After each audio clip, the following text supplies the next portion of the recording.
have more than one obstacle ahead. I need a doctor to tend to her right away. Please, miss. A doctor. Call a doctor. Loving you is all I want. Next on إنما أتاكم رسول فخذوه يعني kile ambacho Mtume Muhammad sallallahu alayhi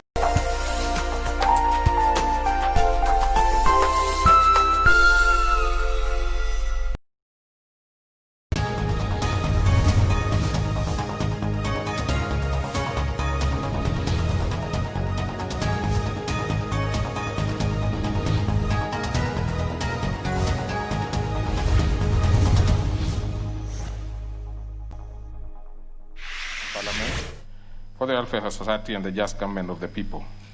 We beseech you to behold with your abundant favor as your servants, whom you have been pleased to call to performance of important trust in this republic.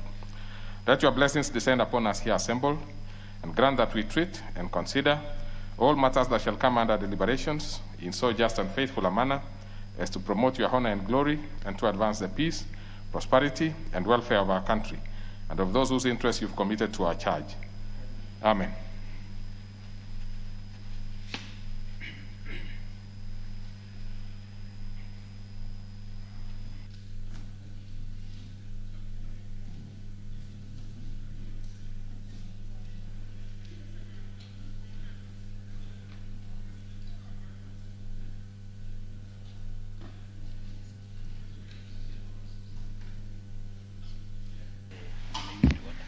Now, honorable members, this is probably our last day this year, and we have started with a few members today, this morning. I'm not too sure what tied down the members. So I order that the bell be rung, the division bell be rung for 10 minutes.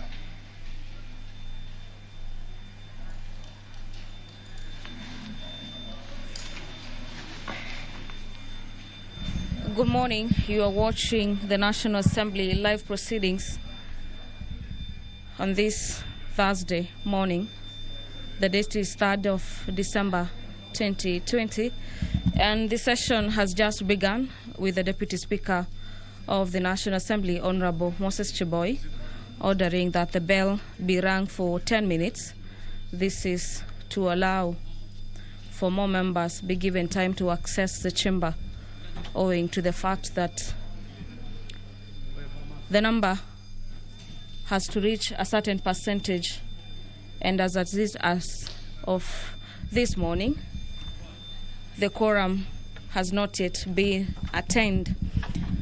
A couple of motions are set to be debated in this morning's sitting, being the last day before the House proceeds on recess. The first motion is a procedural motion on the exemption of business. This is from a resolution of the House.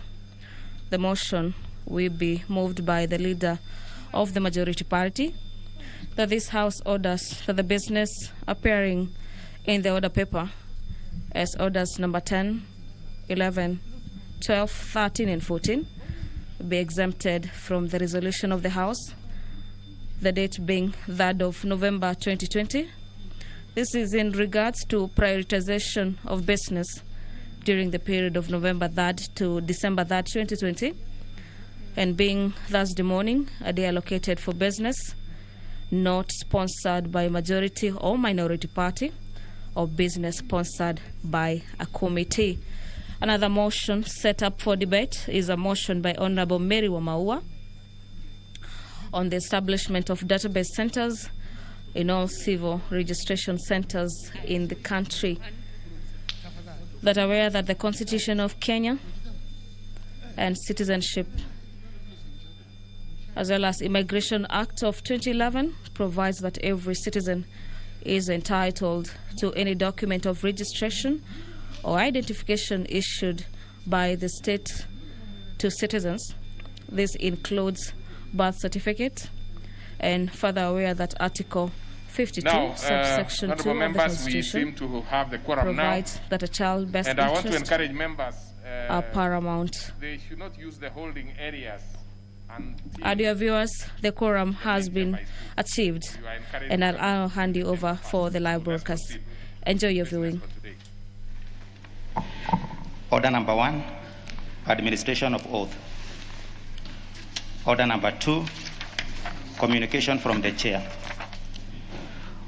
Order number 3, messages. Order number 4, petitions. Order number 5, papers. This particular one, we have the leader of the majority party, Honorable Kimunya.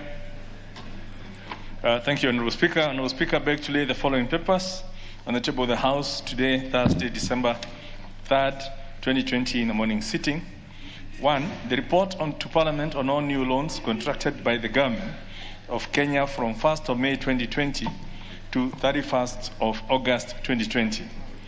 Number 2, list of nominees to 4 National Government Constituencies Development Fund committees from the National Government Constituencies Fund Development Fund Board to the following constituencies: Ainabkoi, Chepalungu, Kasarani, and Bori. And number 3, the reports of the Auditor General on the financial statements in respect to the following institutions for the year ended 30th of June 2019 and certificates therein. The Kenya Youth Employment and Opportunities Project, which is credit number 58120-KE, and Higher Education Loans Board, the State Department for Housing and Urban Development, and the State Department for Shipping and Maritime.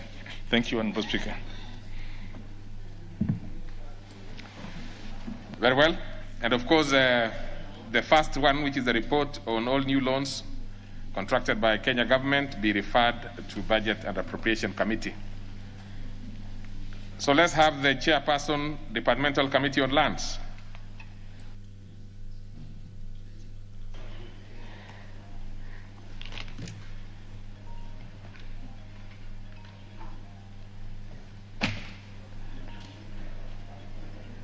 Thank you, Honorable Speaker.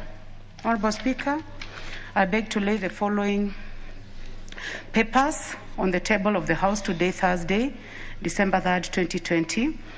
Reports of the Departmental Committee on Lands on its consideration of 1, the Senate amendment to the Sectional Properties Bill, National Assembly Bill number 23 of 2019, and 2, a petition by the shareholders of Chenze Ranching Cooperative Society Limited regarding irregular transfer of the ownership of Chenze Ranch. Thank you, Honorable Speaker. Very well. So we go to the next order. Order number 6, notices of motion. On this one, we have the member for Mount Elgon representing the committee. Is that the position, Honorable Kabondi?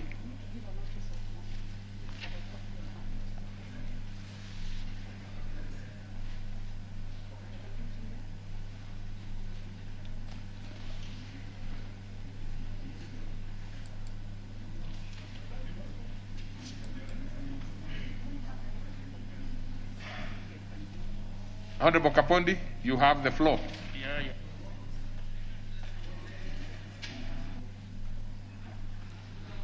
I do not know how to trace you from where. Is Honorable Kapondi in the house?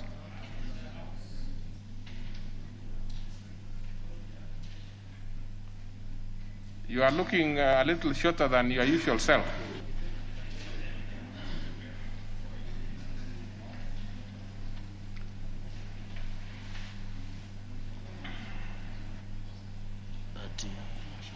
You have the mic now. Yeah, Mr. Speaker, I wish to give a notice of motion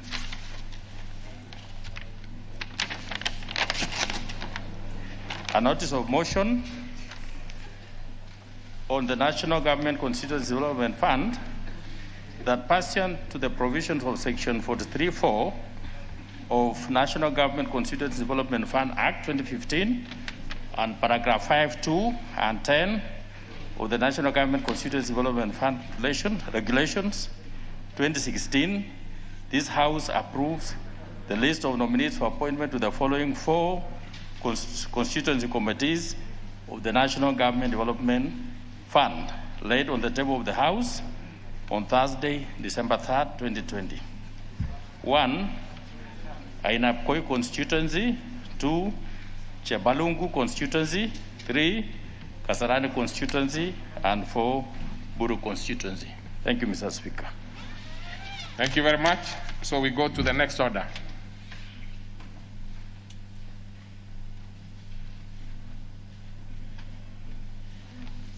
Order number 7, questions and statements. On this particular order, we have a few questions. Our members have requested that we defer theirs. So I'll keep asking, and Honorable Jared Okello, I believe, is the one which was requested to be deferred.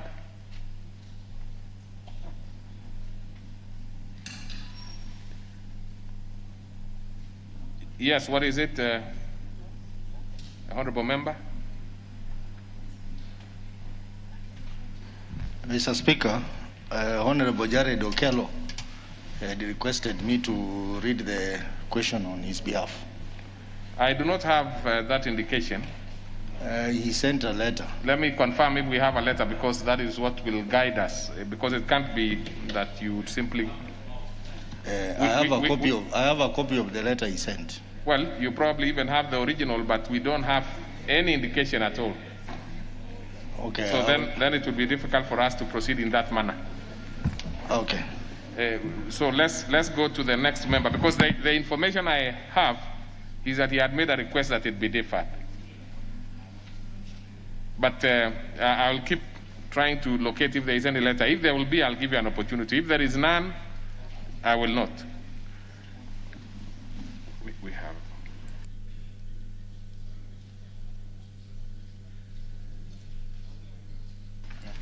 The next one is the member for Subukia, Honorable Kashobe. If he is in the House, proceed. Thank you, Honorable Speaker.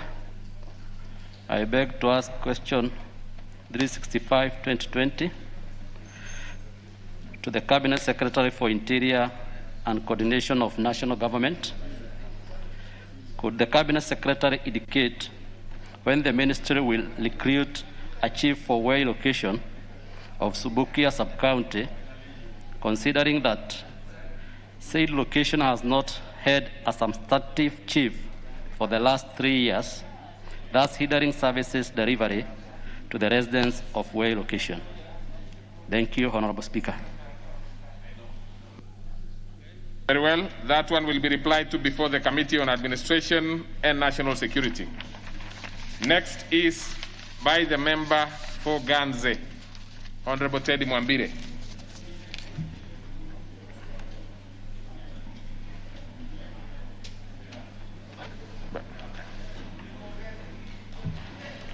Honorable Mwambire.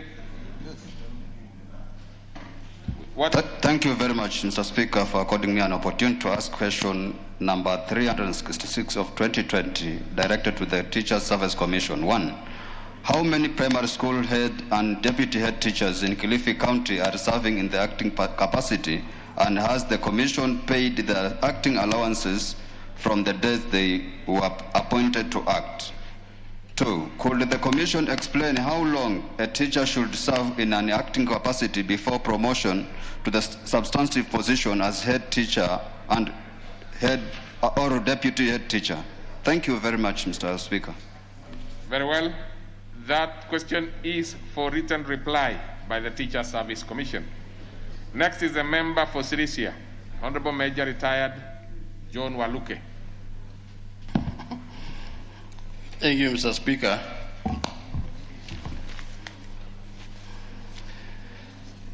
Mr. Speaker, I rise to ask question number 370 to the Cabinet Secretary for Industry, Trade and Cooperatives. Roman 1. Will the Cabinet Secretary explain measures being implemented by the government to develop and promote small and medium enterprises, bracket SMA, to enable them compete internationally? 2, what progress has the Kenya Industry and Entrepreneurship Projects (KIPA) made to link emerging SMEs to global academians, researchers, and financial institutions nationally and particularly in Sirisia constituency and larger Bungoma County? Thank you, Mr. Speaker. Very well. That one will be replied to before the Departmental Committee on Trade, Industry and Cooperatives. Next is a member for Kilifi South, Honorable Shonga. Thank you, Speaker. I rise to ask the Cabinet Secretary for Transport, Infrastructure, Housing, Urban Development and Public Works, question number 376 of 2020. Roman 1. Could the Cabinet Secretary explain why the Mitangoni Mtwapa Road D556 connecting Kikambala, Vipingo, Majengo and Mtwapa within the vast Chonyi sub-county in Kilifi South constituency has been blocked from public use by a private developer by the name Vipingo Ridge Limited. 2, what measures has the ministry put in place to ensure that the said road is open for use by the public and resumption of regular maintenance of the road by the Kenya Rural Roads Authority is undertaken? Thank you, Mr. Speaker. That one will be replied to before the Departmental Committee on Transport, Public Works and Housing.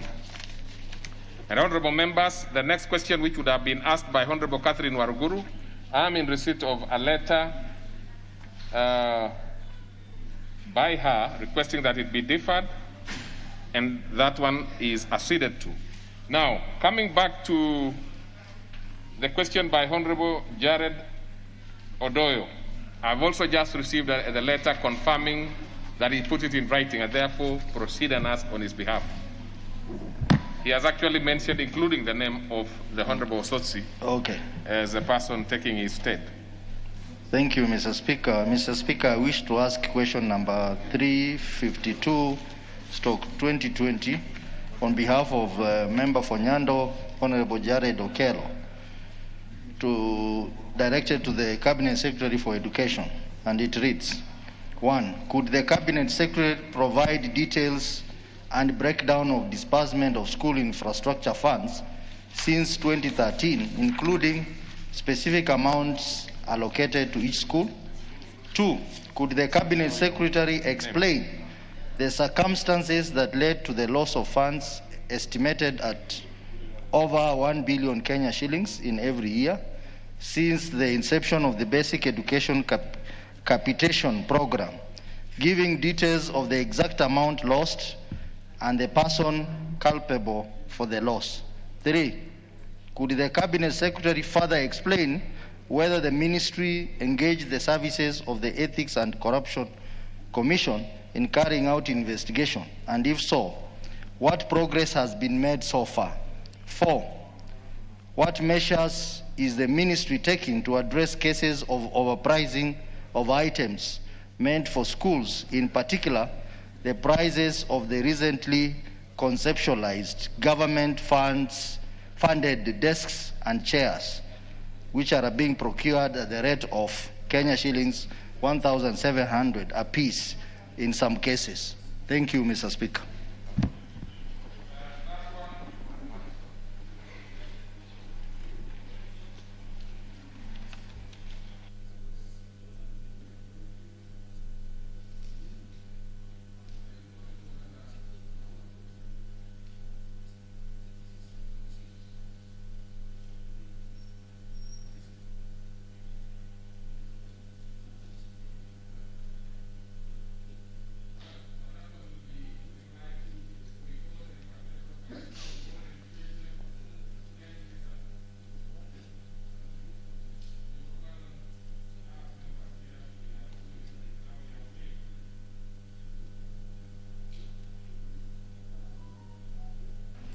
So that one, for record, will be replied to before the Departmental Committee on Education and Research.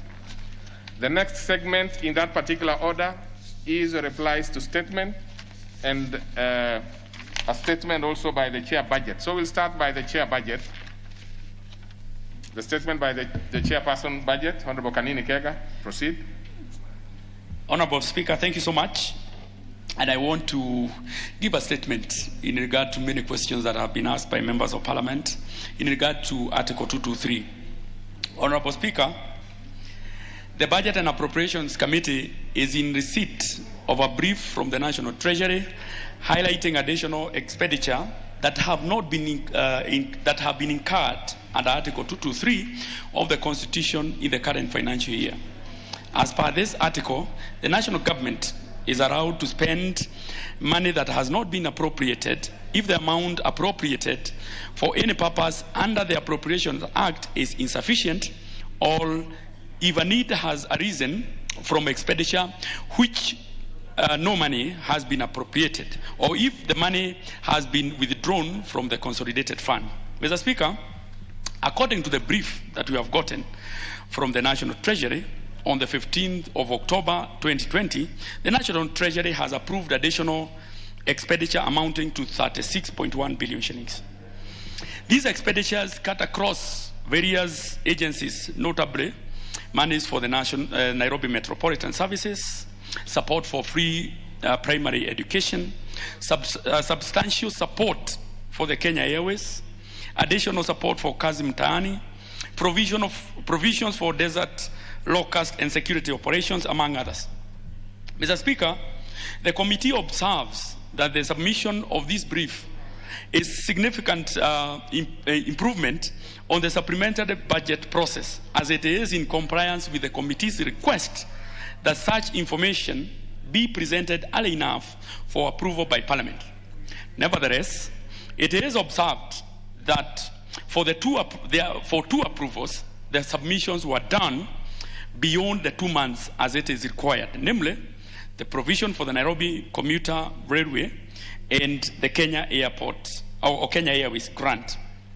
Mr. Speaker, the committee is concerned that some of these expenditures incurred under Article 223 are not emergencies or unforeseen in nature, and therefore undermines the spirit of the supplementary budget process. Ideally, and according to Section 4A of the PFM Act, Regulations 2015, unforeseeable and unavoidable expenditures do not include expenditures that, although known when finalizing the estimates of the original budget, could not be allocated within the allocations. Indeed, any expenditure that can be deferred to the following financial year should not be presented in the supplementary budget. Mr. Speaker, overuse of Article 223 of the Constitution does not only undermine the credibility of the budget process, but also undermines the role of Parliament in the budget-making process. This House is aware of the efforts we put in processing the budget, and to have all this effort undone through the supplementary budget process undercuts the role of Parliament. Mr. Speaker, the revenue performance is below target, as reported in the quarterly economic budget review that was read in this House a few weeks ago. This means that the expenditure approvals will have to be met from either additional borrowing or expenditure cut. The National Treasury indicates that they are reviewing the performance of all the ministries and will be making proposals through the supplementary estimate.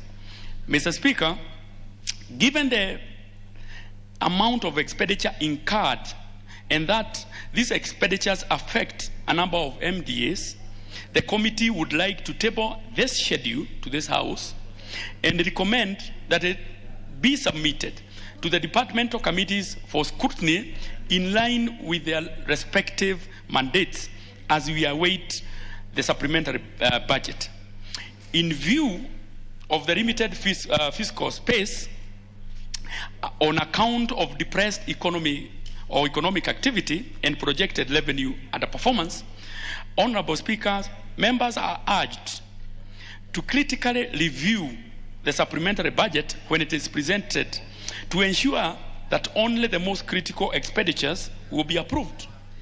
Importantly, the limitations on the introduction of new projects media should be upheld.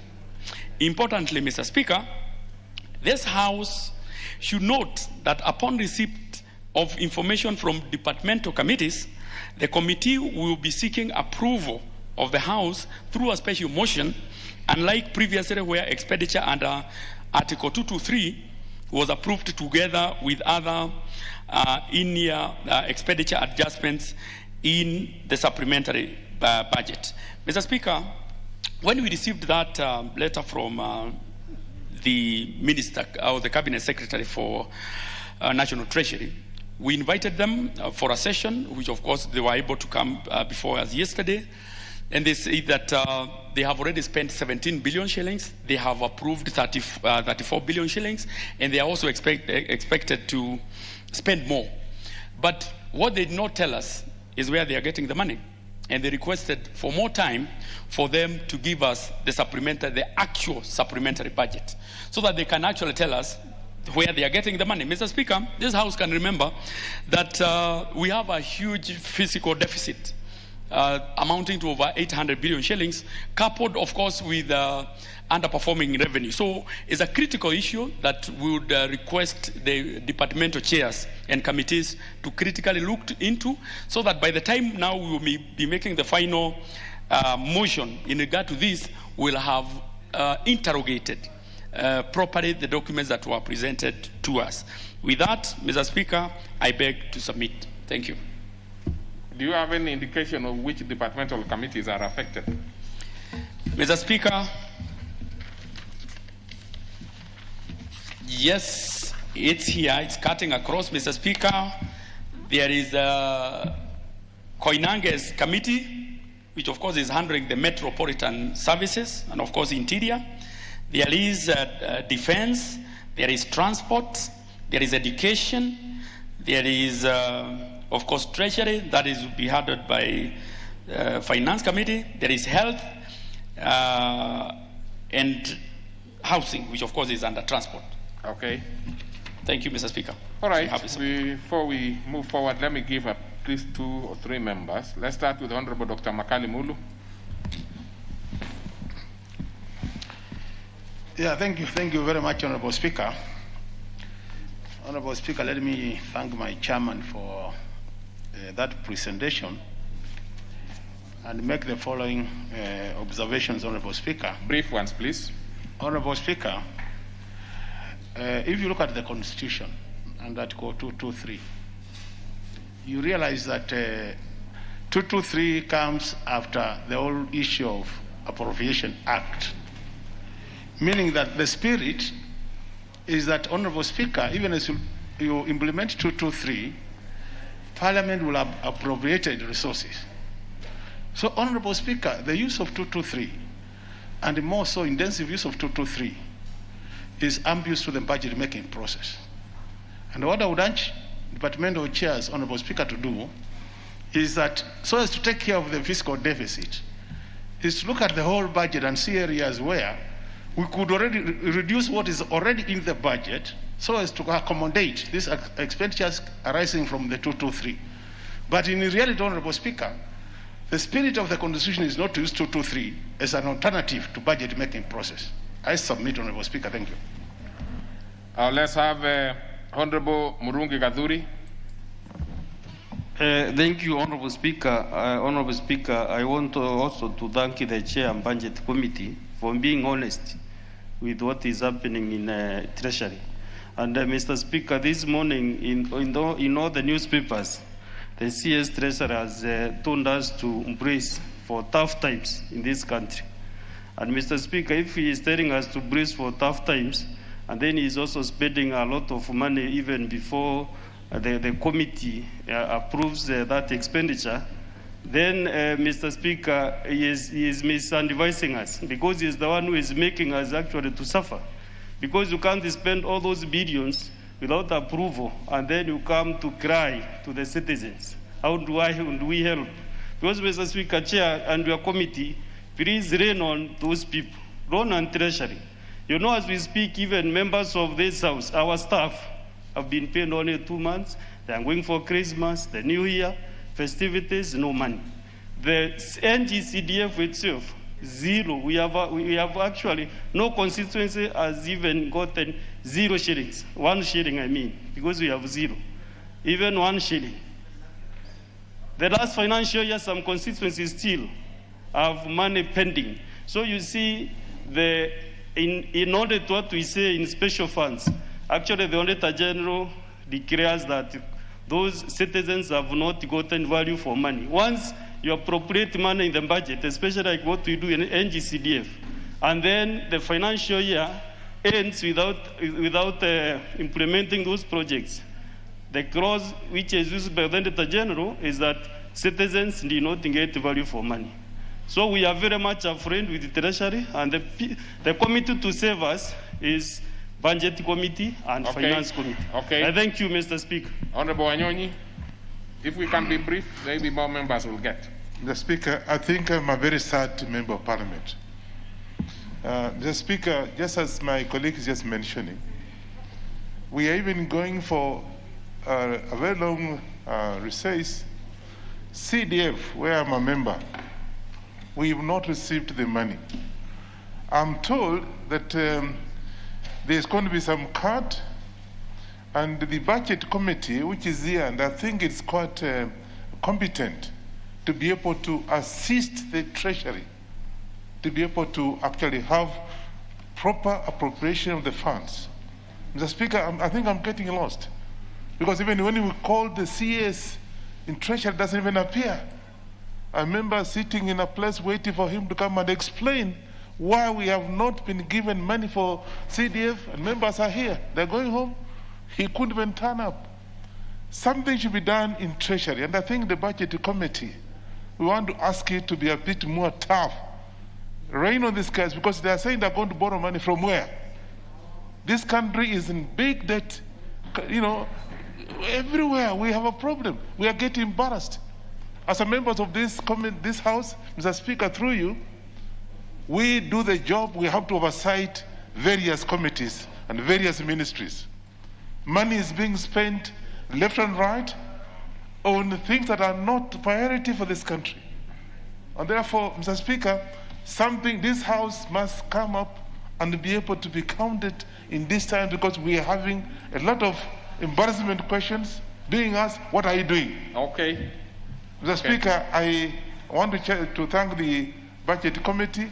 I think let them do more than what they've done. All right. So let's have Mutunga Kunyidia. Honorable Mutunga. Thank you, Honorable Speaker, for the opportunity. Honorable Speaker, I belong to the Budget and Appropriation Committee, and I would like to defend my chair on only one issue, the fact that he actually came out very strongly yesterday before the Minister on the issues of this House. Our matters, he brought them very articulately to the Minister, and I believe the CS promised to do something about it before the end of this month. Honorable Speaker, having said that, there are issues that this House needs to be very careful about. Honorable Speaker, every year we pass a budget with a huge deficit. Every year, consciously, as a House, we always tell the government to borrow. We are the ones who pass it. Honorable Speaker, something needs to be done. We need to be conscious of what's happening in this country, because if this country doesn't borrow, we cannot do a single development project.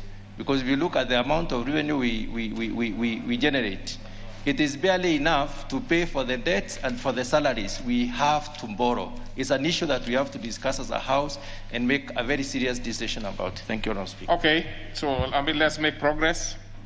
We shall, I refer those particular issues. I see there is the members still want to speak to it, but the problem is you debate rather than making, because many members who have spoken, it really doesn't make, we don't need to open. Let's send it to the committees.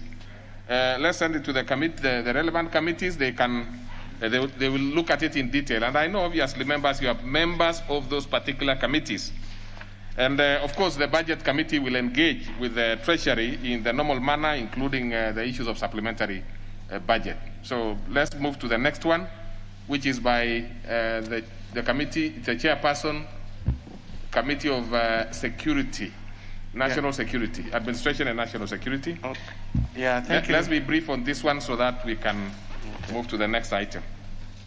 Thank you, Honorable Speaker.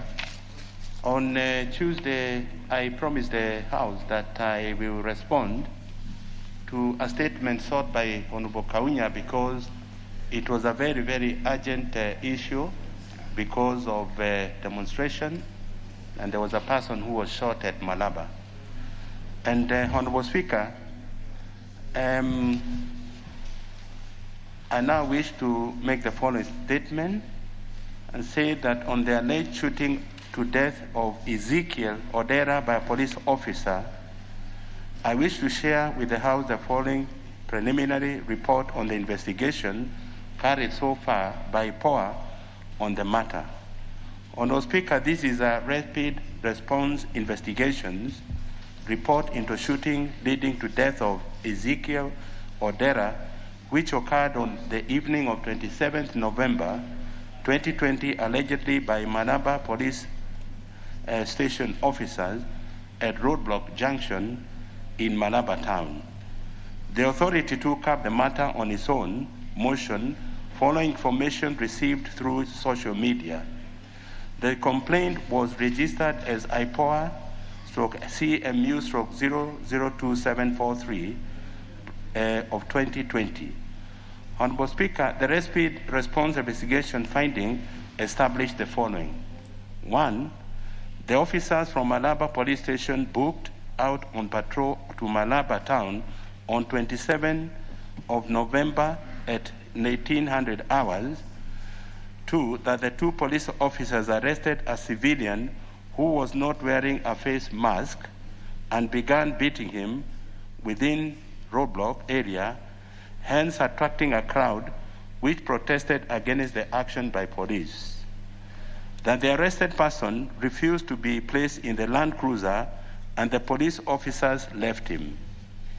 That one civilian threw a stone at the officers while they were heading to their vehicle, and that Corporal Maura, who was in blue police uniform, was hit by a stone on the back, and he turned and shot directly at the crowd. And sixthly, Honorable Speaker, Ezekiel Odera sustained gunshot injuries after the shooting, and he was rushed to Kocholia Sub-County Hospital, where he succumbed to the injuries. And seventhly, Honorable Speaker, Ezekiel Odera was part of the crowd that had not been arrested as per the allegation received. Corporal Maura was arrested and is currently in custody at Adungosi police station. The matter is pending under investigation by DCIO Teso North. Honorable Speaker, IPOA has so far accomplished the following task. 1. Visited Kochorio Hospital and obtained certified medical treatment notes. 2. Attended a meeting between the county police leadership and community leaders at Malaba police station to broker peace following the planned continued demonstration. And Honorable Speaker, I wish to state that the members of the community complained bitterly about the overstaying of the DCC and then the state of corruption in the police station. Also, they visited Malaba police station and obtained the following 4 certified OB extracts regarding the matter, incident report, duty roster, and arms removement register, recorded statements from 6 witnesses, sketched the scene of incident, visited the deceased family, and informed them that the authority has taken up the matter for investigations, identified officers who went for the operation for statement recording, and also compiled a rapid response report. Honorable Speaker, the following tasks are pending. Attend postmortem and obtain the postmortem from PM is scheduled for 1/12/2020, which has already taken place, Honorable Speaker.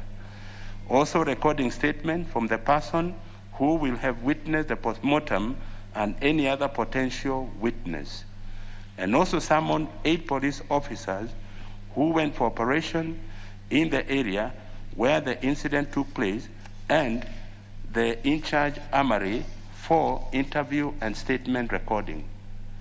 Recording statement of the suspect officer, obtaining remaining police documents, e.g. ballistic report and status of police investigation, compiling a full investigation report, and in conclusion, Honorable Speaker, let me indicate that the rapid response investigation revealed that indeed a civilian was shot by a police officer at roadblock, and as such, it is recommended that the full investigation be carried in the matter to unravel the exact circumstances that led to the said shooting with a view to taking necessary action. Finally, Honorable Speaker, let me state that IPOA officers have since held a meeting between the community leaders and senior police officers at Malaba led by OCPD, in which many recommendations were made and are being looked into. The area is now calm and normalcy has returned.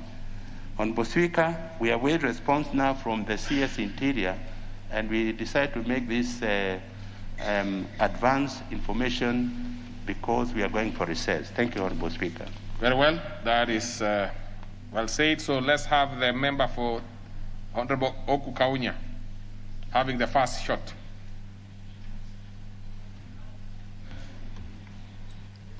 Thank you very much, Mr. Speaker, sir.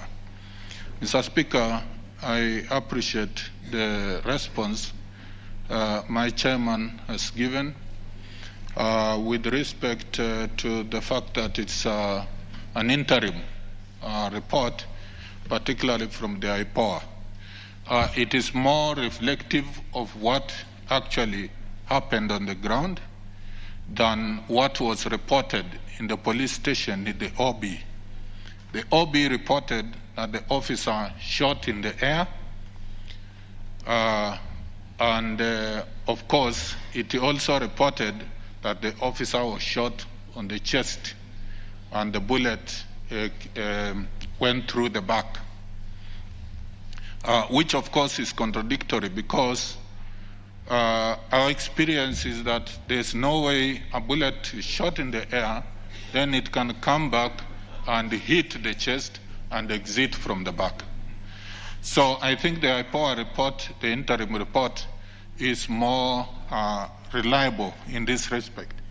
Mr. Speaker, my expectation, of course, is that justice be done to the family of the late, and of course that some actions with respect to the statement I had given, Mr. Speaker, be taken. Some of the actions, Mr. Speaker, sir, is the transfer of officers who have overstayed in the station because they have lost productivity and most of them are now focused on corruption rather than doing the work.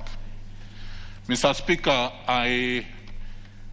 information has it there are officers who have been there since 2008 in Malaba station. It's a border station, and there are issues that have been complained by the public.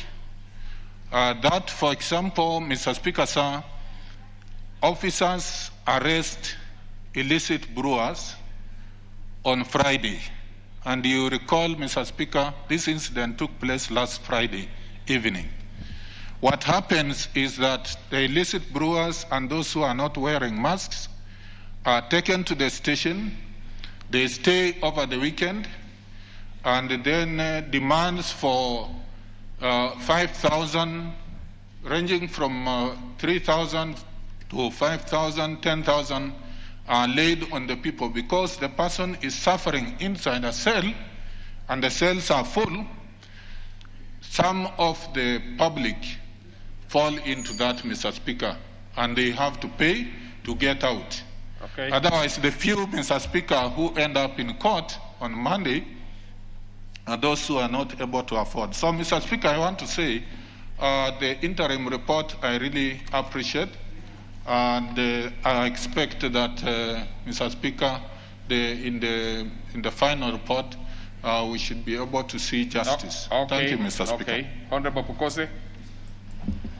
Thank you, Honorable Speaker. I want to thank Honorable Koinange for that interim report. However, Honorable Speaker, I know the committee has been moving around the country and they have seen the complaints and how long the officers have been in many of the stations. It is a widespread issue. I'm asking that the committee needs to have a recommendation that can become even a policy within the Police Service Commission, where officers do not stay for more than 3 years in one single station, so that within a certain period, all the officers, because you can find that now there you have an officer who have stayed from 2008 all the way to 2020. That's 12 years. Yes. Some of those officers having stayed for that length of period. These are the officers who are taken there by Honorable Kawuja himself. Yes, I know. But now he has seen the challenge. And I think he appreciates our complaints here as a former officer and a former deputy commander of the AP. So these are things that the challenges our people are going through. And I am asking the Honorable Chair that please, let's have it a countrywide, because all of us, even in Endebess, I have officers who have overstayed there for many years, and you are aware of the issue. Okay. So let's have them transferred all over the country. Honorable Dawood, let's be brief, members, that we can give another extra one member. Thank you, Chair. Chair, I appreciate the answer the Chair has given. But, Chair, that answer will not suffice, because we need to change the way we do our policing, because we cannot be going with live bullets and shooting at people within whatever the provocation. Chair, there should be a policy guideline in the police service that they shoot in the air and not at people. That is important. The second, Chair, we should not criminalize people who do not have masks, because when you're picking them up from the streets without masks, where do you take them? To a congested cell where they will get more COVID. So, Chair, we should have a better policy than that. Thank you, Mr. Speaker. Okay. Honorable Wandai Opio.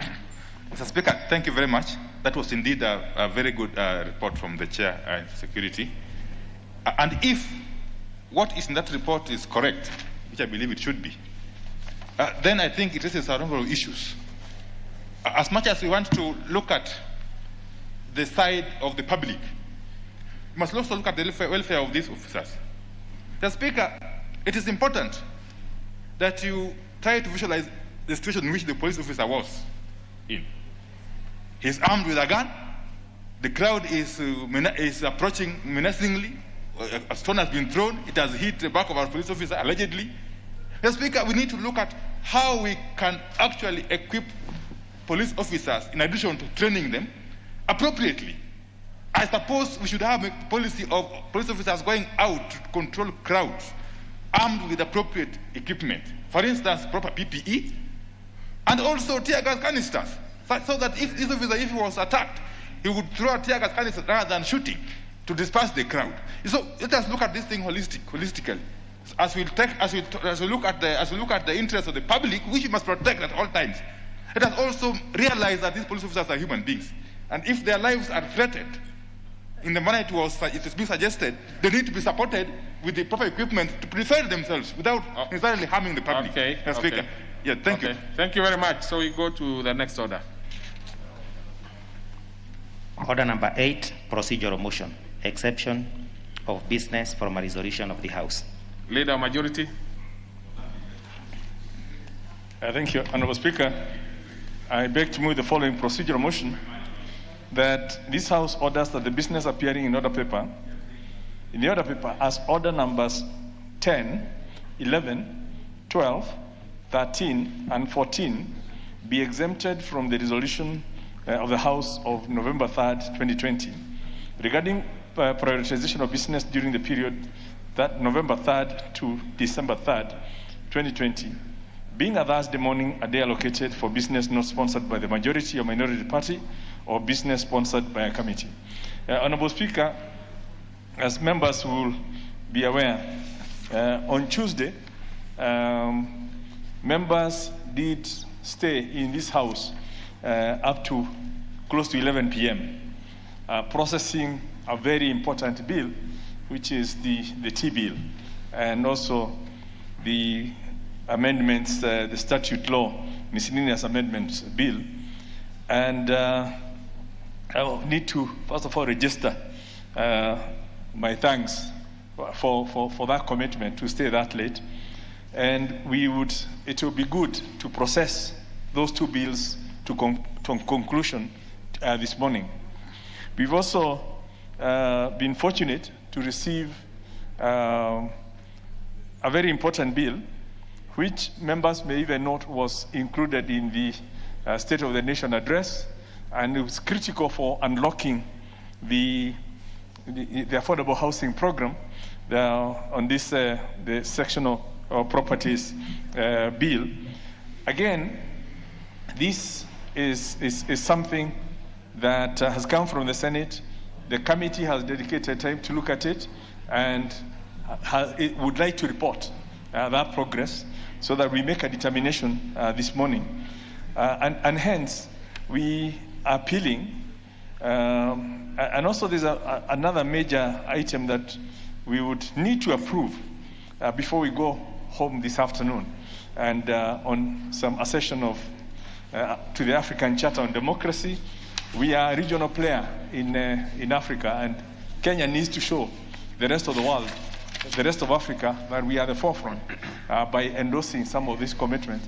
So because we consider this is high priority, we want to appeal to the members who have their private motions to give part of the time this morning so that we can process this and then go back to members' motions. And I want to undertake on behalf of the House Business Committee that we will continue prioritizing the private members, and if we need to even create a specific day to clear some of the matters in the pipeline, then we will do so.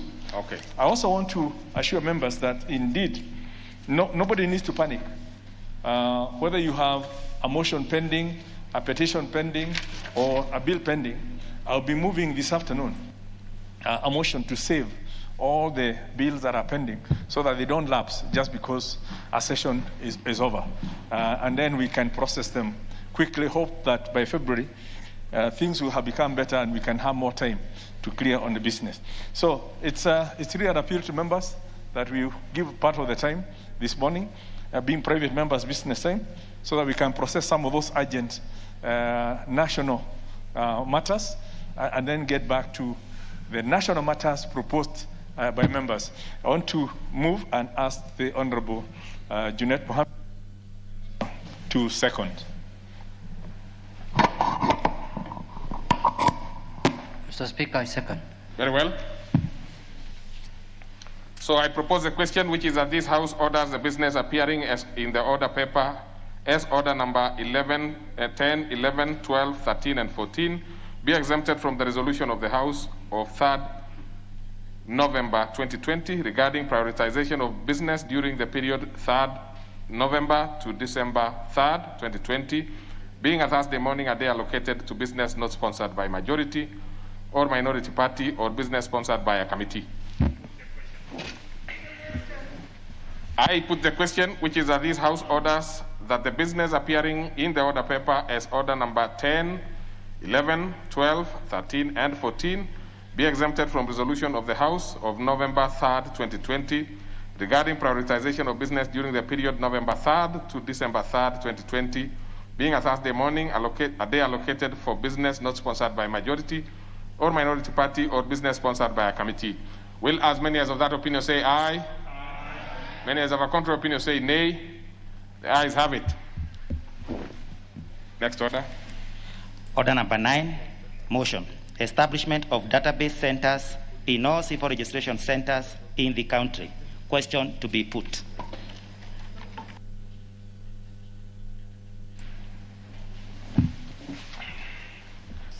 This had been canvassed and finalized, so I'll put the question. which is that aware that the Constitution of Kenya and the Kenya Citizenship and Immigration Act 2011 provides that every citizen is entitled to any document of registration or identification issued by the state to citizens, including a birth certificate.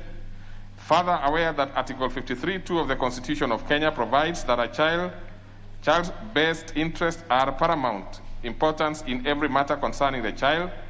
Cognizant of the fact that the issuance of birth certificates during the civil registration associated with children is a challenge across the country due to, among others, missing information for the parents and children as a result of missing and improper documentation, damaged manual documents, and lack of registration of children born outside hospital environments.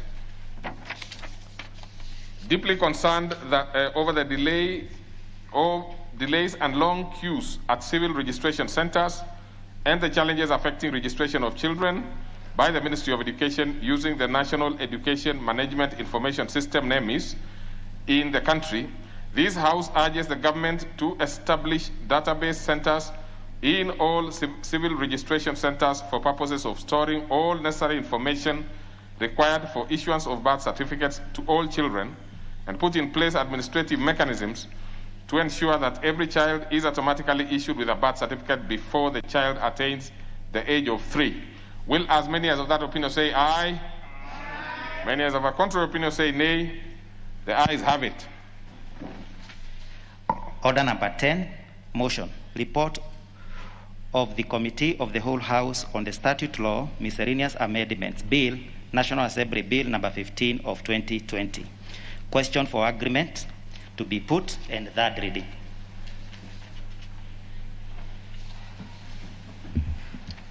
So I put the question, which is that this House do agree with the committee in the said report.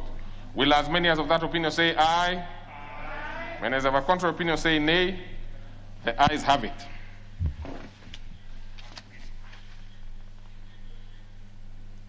Aren't we moving to the mover to move the bill?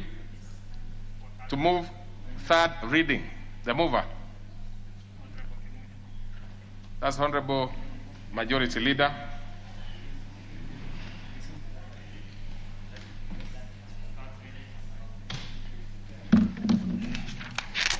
Honorable Speaker, I beg to move that the Statute Law Miscellaneous Amendment Bill, National Assembly Bill number 15 of 2020, be now read at that time. I also request Honorable Pukose to second. Honorable Pukose? I second, Honorable Speaker. Very well. So I propose the question, which is that the Statute Law Miscellaneous Amendment Bill, National Assembly Bill number 15 of 2020, be now read a third time. Order. Order. And who is this? Who is this? This one.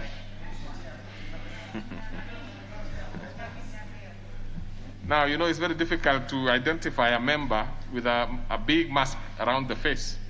So that is sometimes lucky for them. So I will not mention because I have not, I cannot be able to clearly see who it is, and I don't want to make guesswork. So I put the question, having confirmed the House is properly corrected,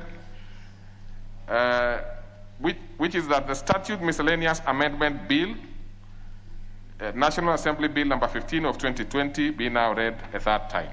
Will as many as of that opinion say aye? Aye. Many as of a contrary opinion say nay? The ayes have it. A bill for an act of parliament to make various amendments to statute law. Order number 11, motion. Report of the Committee of the Whole House on the T-Bill, Senate Bill number 36 of 2018. Question to be put. Order, members. Order. Order, members. Order. Freezing include also not speaking to one another. So I put the question, which is that this House do agree. I put the question, which is that this House do agree with the report of the Committee of the Whole House on its consideration of the T-Bill, Senate Bill number 36 of 2018, subject to committal of new clause 32 A. Will as many as of that opinion say aye? Aye. Many as of a contrary opinion say nay? The ayes have it.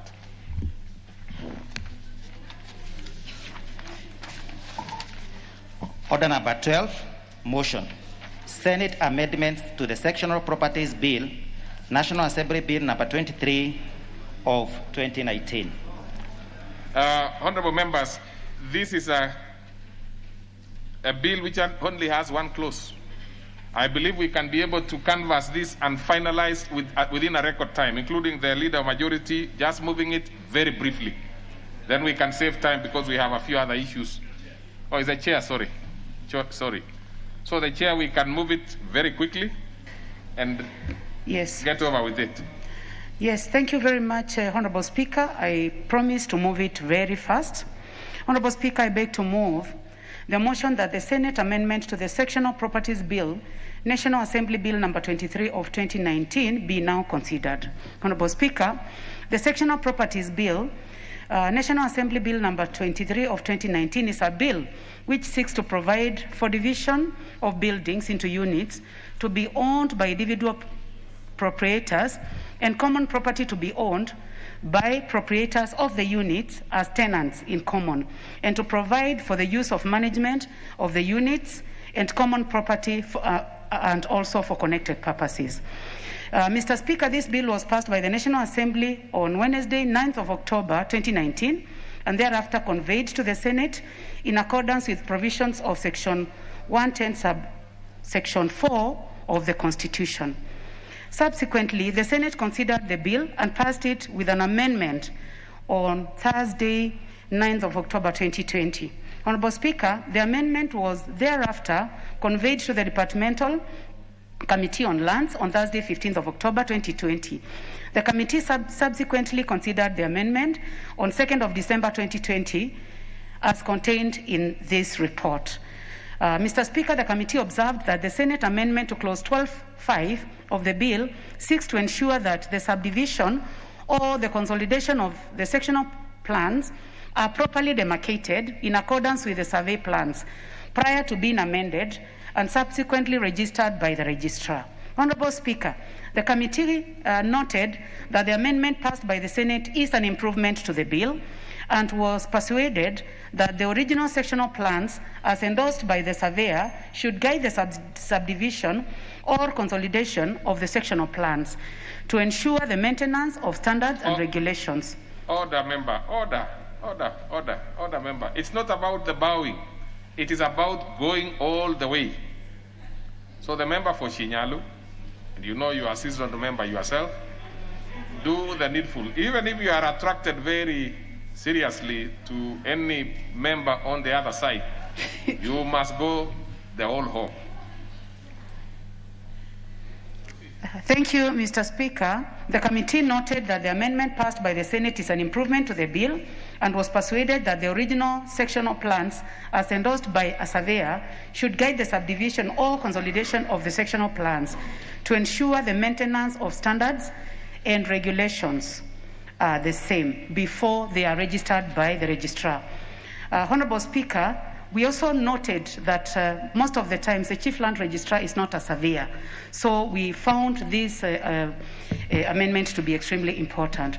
So, Mr. Speaker, I urge the House to agree to the Senate amendment to the Sectional Properties Bill, to the National Assembly Bill number 23 of 2019. Honorable Speaker, I beg to move, and I ask the Leader of Majority to second. Thank you, Mr. Speaker. Very well. Leader Majority Party, please.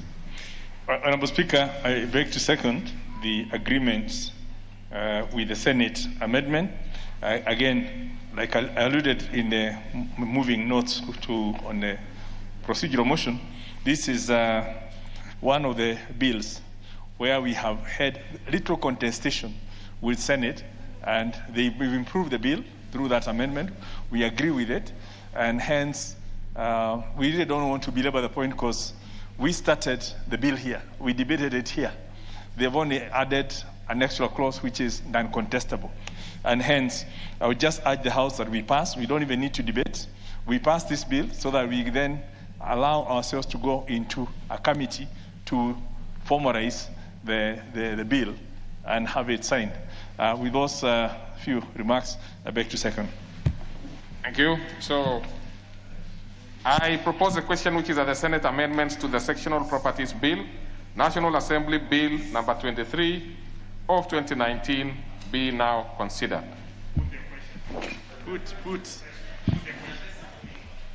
I put the question, which is that the Senate amendment to the Sectional Properties Bill, National Assembly Bill number 23 of 2019 be now considered. Will as many as of that opinion say aye? Aye. Many as of a contrary opinion say nay.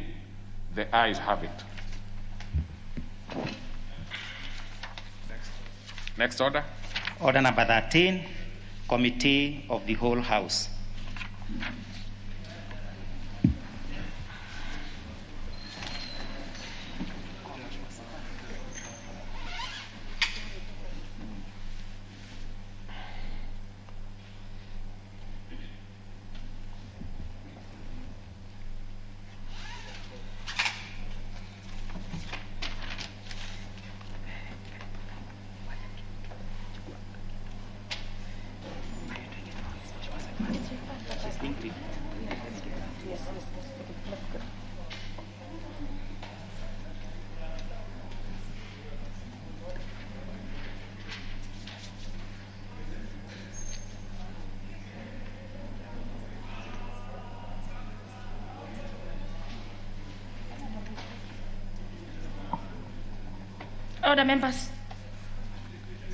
Order members, we are getting ready for the committee of the whole.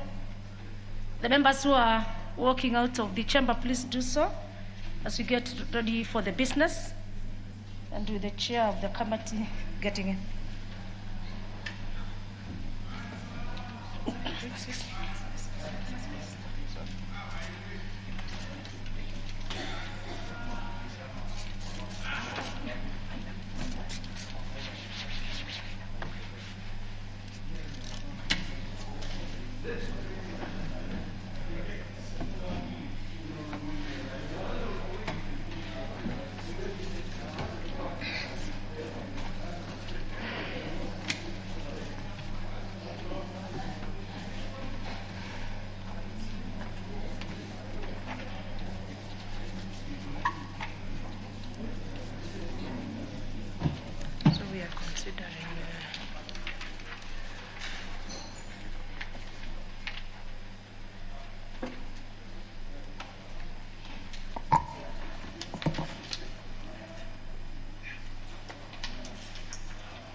Honorable members, we are now in committee to consider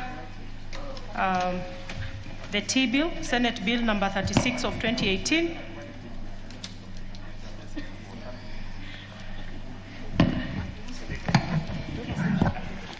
Senate Amendment to Clause 12.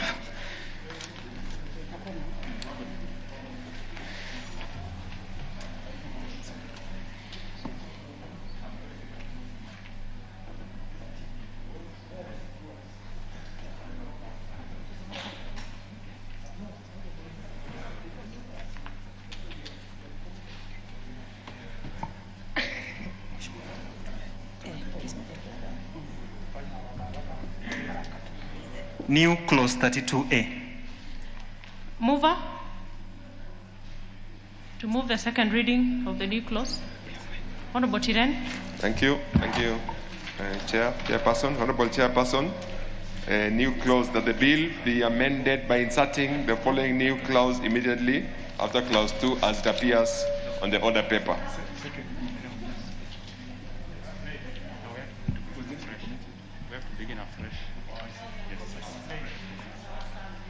Go ahead, Honorable Tiren. It should be, okay, to be read a second time. Should I continue? Okay, I beg to move the clause, the new clause. I move that clause 32 be read a second time. You're moving second reading of the clause. The second reading to be now read a second time. Is that okay? Yes. Okay. So should I read the clause? Just explain, okay. Honorable Tiren. Okay, You're doing it anew. Yeah, I'm doing it anew. Okay, that is that the bill be amended by inserting the following new clause immediately after the clause 32, as it is on the order paper, to be read a second time. Now, I want to explain that why we are doing this is that the offense relating to the body corporate, as we had explained the other time, it was not clear. And this time what we have done is that we have separated, which I thought I should read for members to be able to get it clear, what the Bill 32 32A. Go ahead. Thank you. Where an offense under this act is committed by the body, corporate, or any other association, the offense shall be deemed to have been committed by the director, a partner, or any other person involved in the acting or purporting to act in the management affairs of the body, corporate, or association. Then 32A, subclause 2, it shall be a defense to the charge under this section where the court is satisfied that A, the act or omission constituting the offense took place without the person's knowledge, or the person took reasonable steps to prevent the omission of the offense, which I think we had discussed at the other time, and I think the main challenge was it was not clear. And now that's why we've separated with being subclause 1 and 2. Thank you.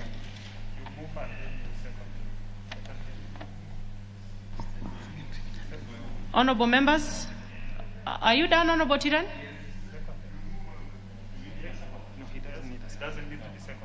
No. Just move. Have you finished moving? Okay, I'm going on to propose the question, which is that the new clause be now read a second time. Put the question. Honorable Dawood, do I see you want to contribute? Yes, thank you, Madam Chair. Madam Chair, if you read the clause, the part B, it is, I think it should have been left without that because the court is there to interpret the law.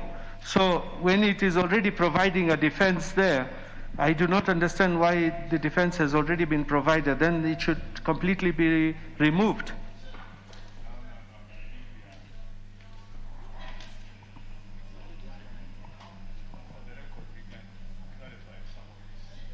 Honorable Dawood, come again, please. Madam Chair, I do not agree with number 2 because if there is an offense committed and it is going to court, it should be the court to decide if the defense is good enough or not. But already in 2 it says it's a defense to the charge where you are charged under 1. So I think it is contradictory to me. It does not work. Maybe the chair will have some time to clarify. Honorable Manzo, do you want to speak to the same? Yes, as a practitioner of law, I would like to say that what is happening here is what we call the lifting of a veil of a company. Ordinarily, this offense may be committed by an individual or by a company. So in the event it is committed by an individual, then it is straightforward what Honorable Dawood is saying. But in the event it has now been committed as a company, and the company has been sued, or the representatives of that company have been charged in a criminal court, then if they were never aware, during their defense, then they will show who was responsible. And if they took steps to prevent it, then they are not liable. And I think it is in order, it's correct, because it is going into uncharted territory. We have not legislated on this part of law, and it has now come out clear from Parliament so that the court does not cause misinterpretation or is not used to let people escape unnecessarily. So this amendment is perfect the way it is. I support it. So I hope Honorable Dawood's concerns are rested, but let's have Honorable Nyikal. Thank you, Madam Chair. I actually support this bill. In this country, many things have been done in the names of corporate bodies, and the individuals behind them go scot-free. And I think this brings a situation where you know that as a leader in the corporate body, you will be held accountable.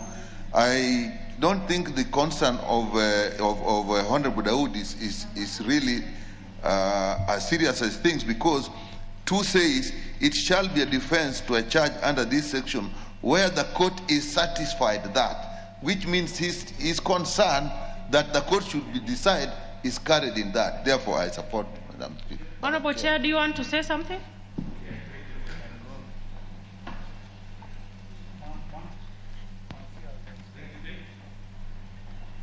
Something and hide inside the corporate or inside the institution, you will be held liable. So I think, members, please let's support it and we move forward. Thank you. Should I go on to put the question? Yes. Okay. I put the question, which is that the new clause 32A be now read a second time. Will as many as of that opinion say aye? Aye. Will as many as of a contrary opinion say nay? The ayes have it. I go on to propose a question, which is that the new clause 32A be part of the bill. And if there is no interest in further contribution, I'll go on to put the question. And I now put the question that the new clause 32A be part of the bill. Will as many as of that opinion say aye? Aye. Will as many as of a contrary opinion say nay? The ayes have it. And I'll go on to call upon the chairperson to move reporting. Honorable Chiren.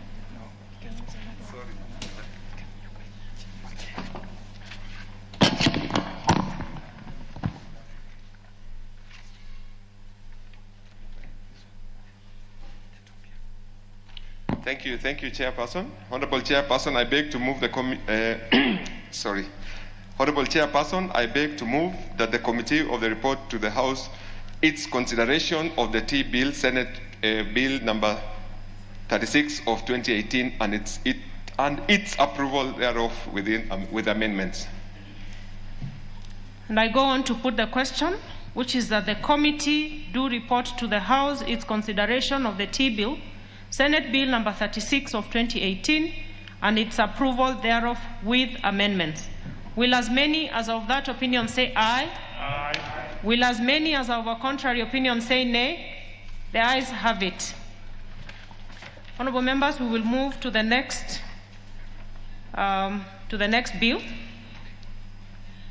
We will move on to consider the Senate amendments to the Sectional Properties Bill, National Assembly Bill number 23 of 2019.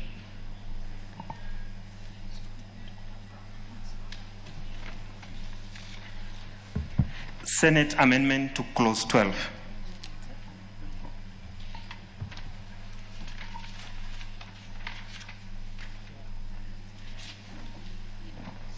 So there being no amendments to clause number 12, I propose the question that the Senate amendments to clause 12 be now approved.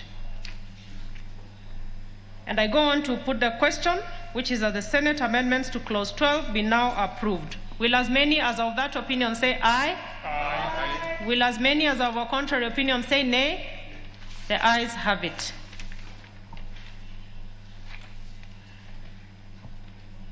I now call upon the mover to move reporting. The leader of majority, is it? Yes.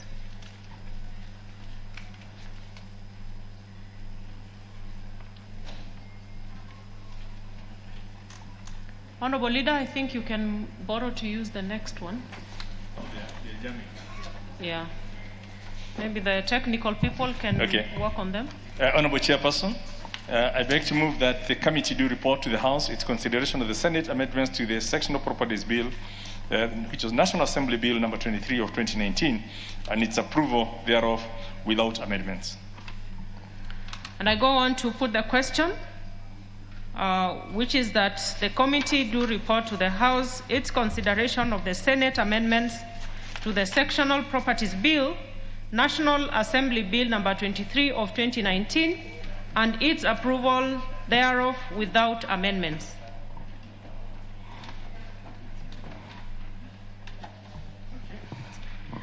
Will as many as of that opinion say aye? Aye. Will as many as of a contrary opinion say nay?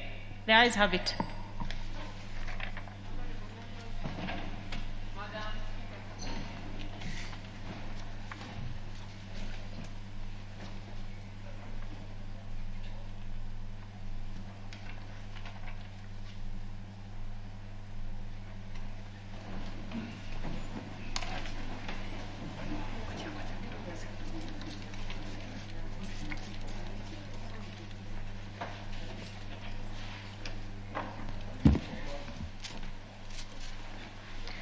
Let us have the chairperson to report to the House.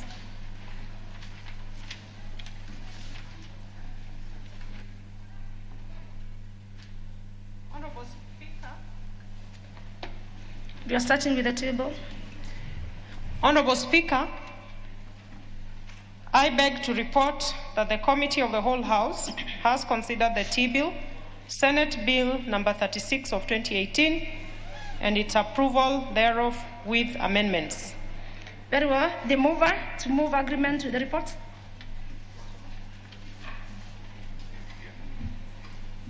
The mover, yes. T-Bill. You're on the T-Bill.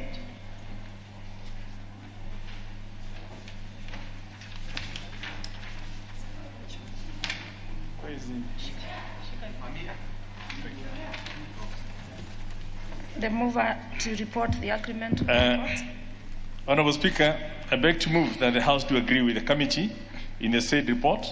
I also ask the Honorable Tiren to second the motion for agreement with the report of the Committee of the Whole House. I second.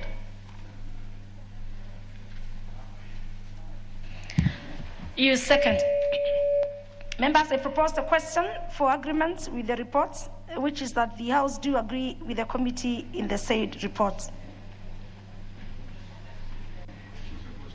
I move on to put the question, which is that the House do agree with the committee in the said report.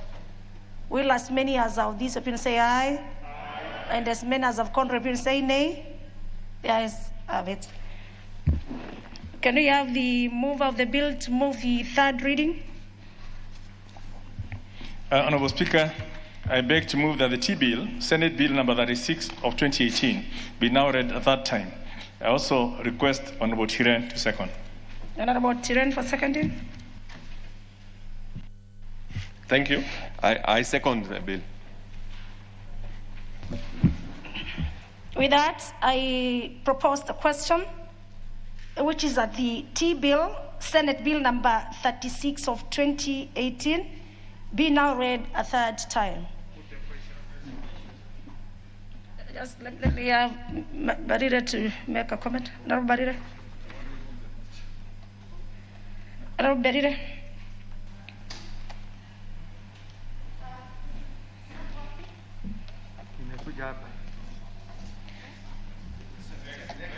You can use the next, yes.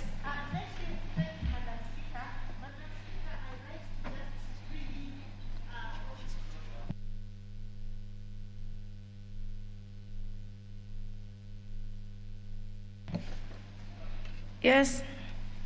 Of course, it is sanitized.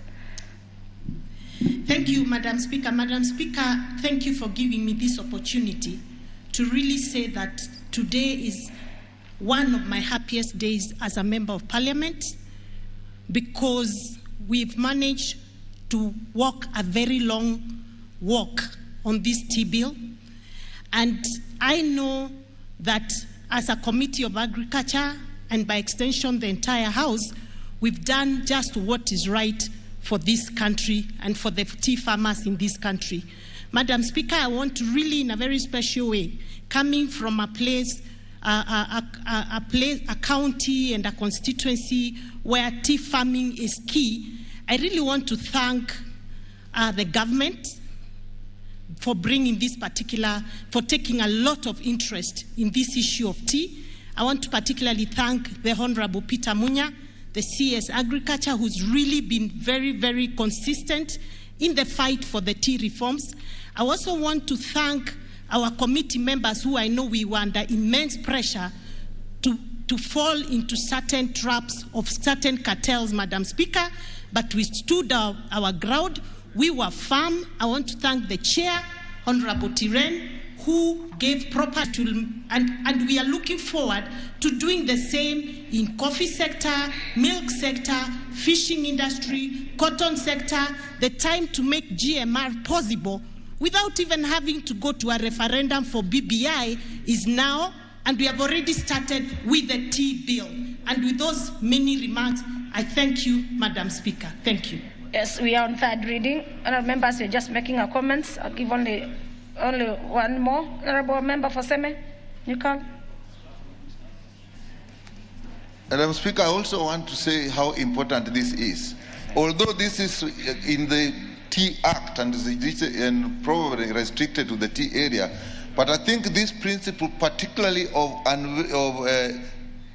unveiling the people behind certain acts in corporations, could extend, and probably our JLIC should look at a way that it could be extended across, so that people do not hide behind corporate bodies and do things and get away with it. I hope that this will now not just be restricted to the T Act, but should be extended across the board. It will be a great contribution to our fight against corruption. Thank you, Madam Speaker. Very well. Do you agree with me?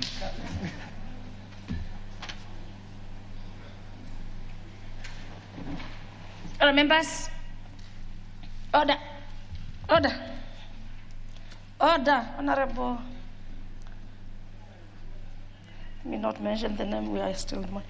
But members, I therefore put the question to the T-bill, which is that the T-bill, Senate Bill number 36 of 2018, be now read a third time. Will as many as of the opinion say aye? And as many as of contrary opinion say nay? The ayes have it.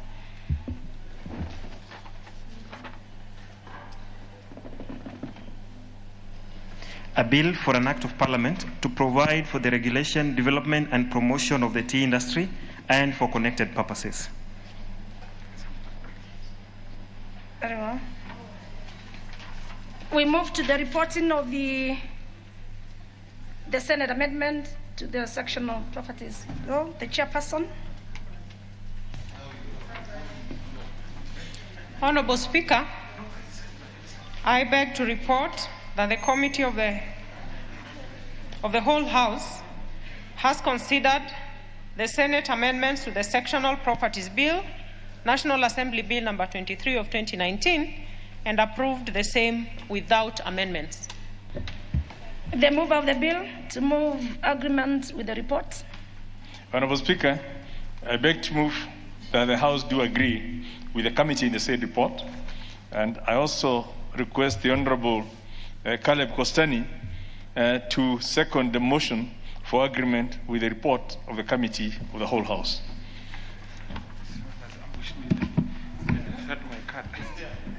You have the mic for seconding. Thank you, Honorable Speaker. I second. All members, I propose the question for adoption, which is that the House do agree with the committee in the said reports. I move to put the question as demanded requested by the House, which is that the House do agree with the committee in the said reports. Will as many as have the opinion say aye? And as many as have the opinion say nay? Members, the ayes have it.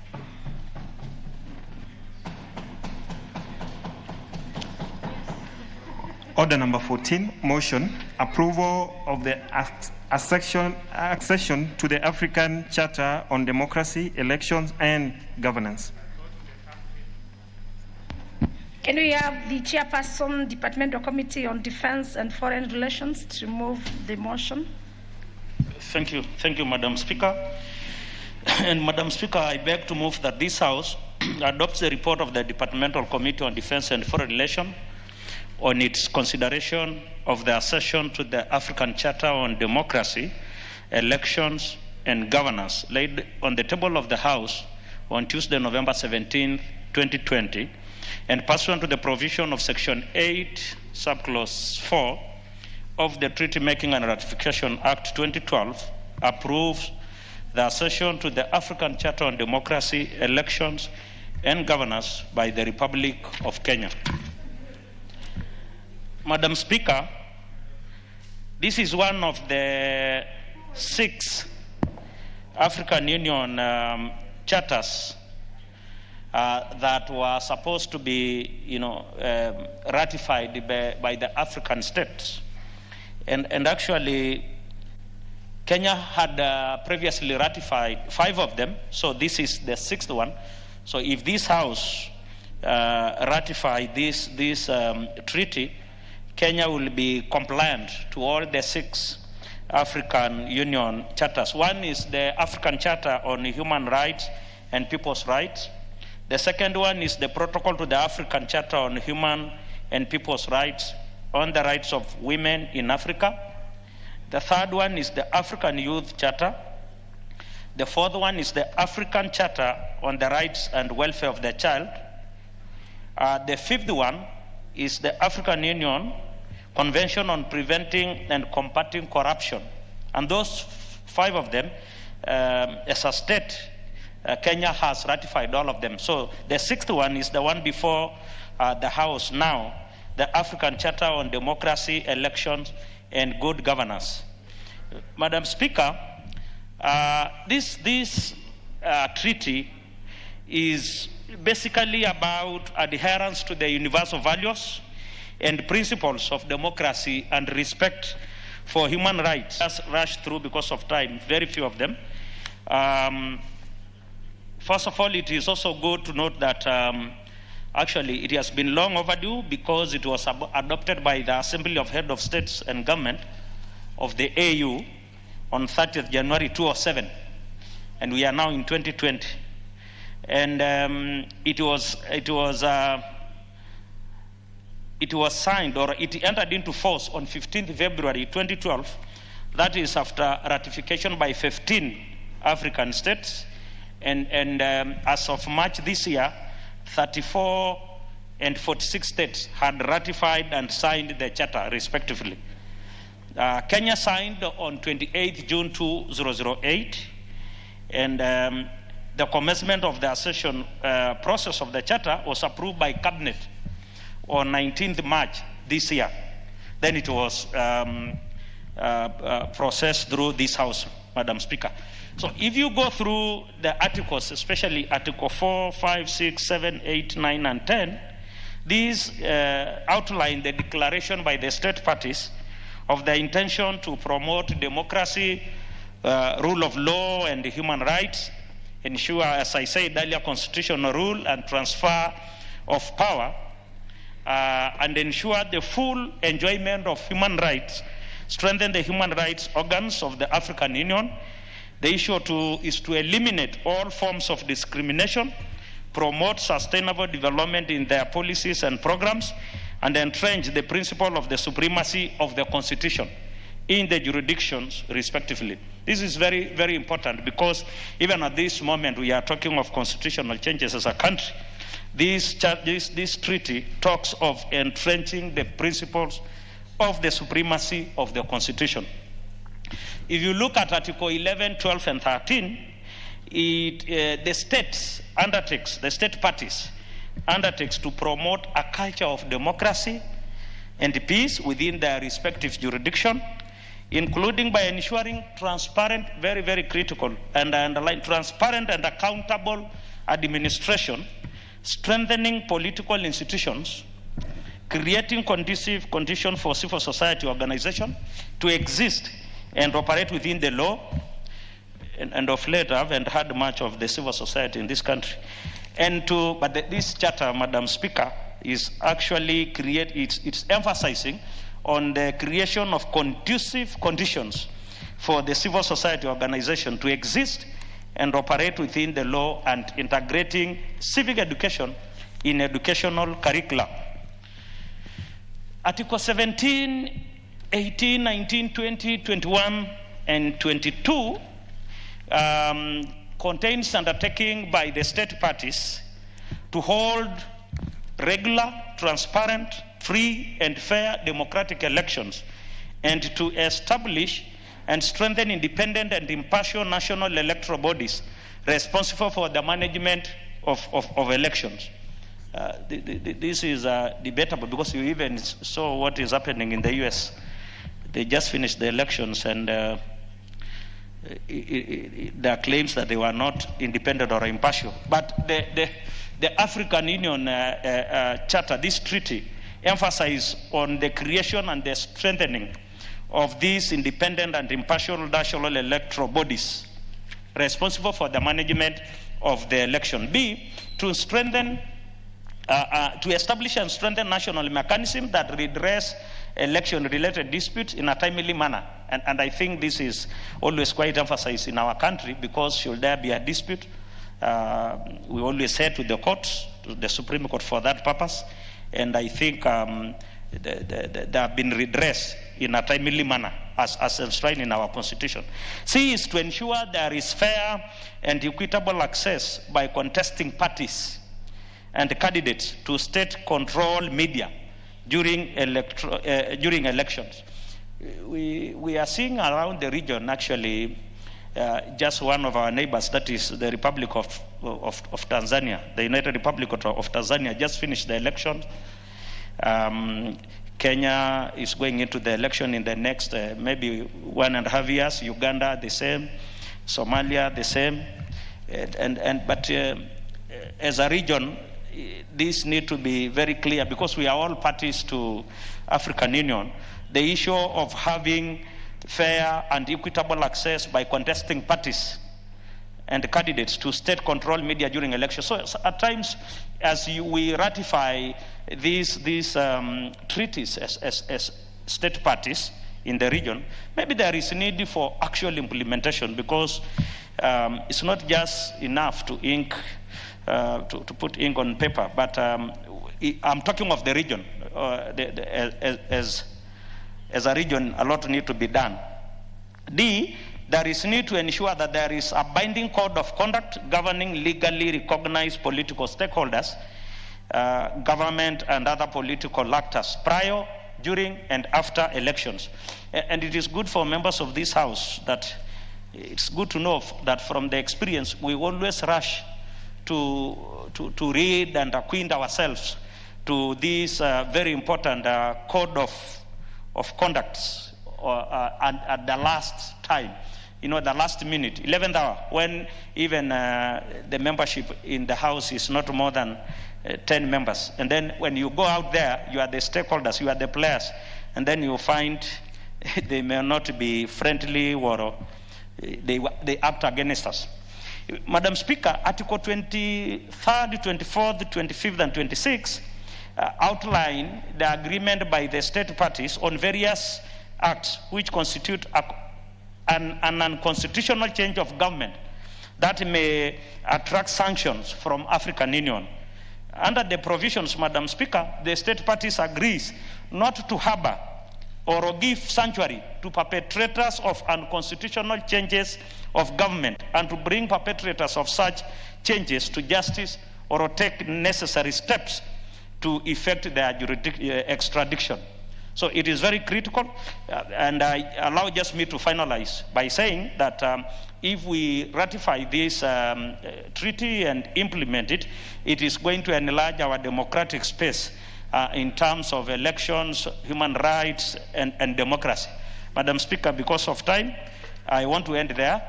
Beg to move, and with your permission, allow the Honorable Dr. Lillian Gogo to second. Honorable Dr. Lillian Gogo for seconding. Thank you so much, Madam Speaker, for giving me this opportunity. I rise to second this motion that has been moved by the Honorable Chair, Committee of Foreign Affairs and Defense, and Foreign Defense and Foreign Relations on the African Charter on Elections. And just 1 minute, let me get my document right.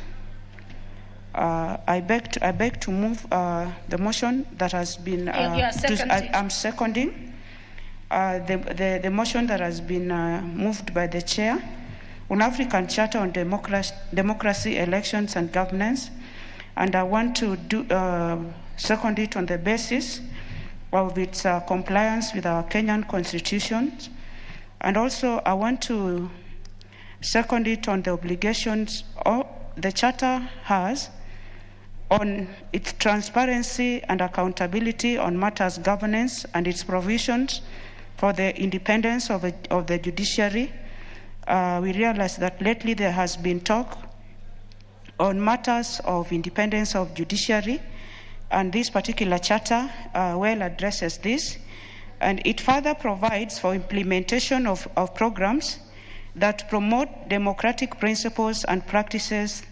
It also adopts legislative and administrative measures that guarantee the rights of women, ethnic minorities and migrants, persons with disabilities, refugees, and displaced persons, including marginalized and vulnerable social groups, and it does provide for setting up of institutions to fight corruption. And this very charter, Madam Speaker, condemns the unconstitutional change of government and provides for possible framework for international prosecution of persons who forcefully take over government through domestic legal channels, and it allows for regional mechanisms to be invoked in domestic mechanisms if domestic mechanisms fail to prosecute such individuals.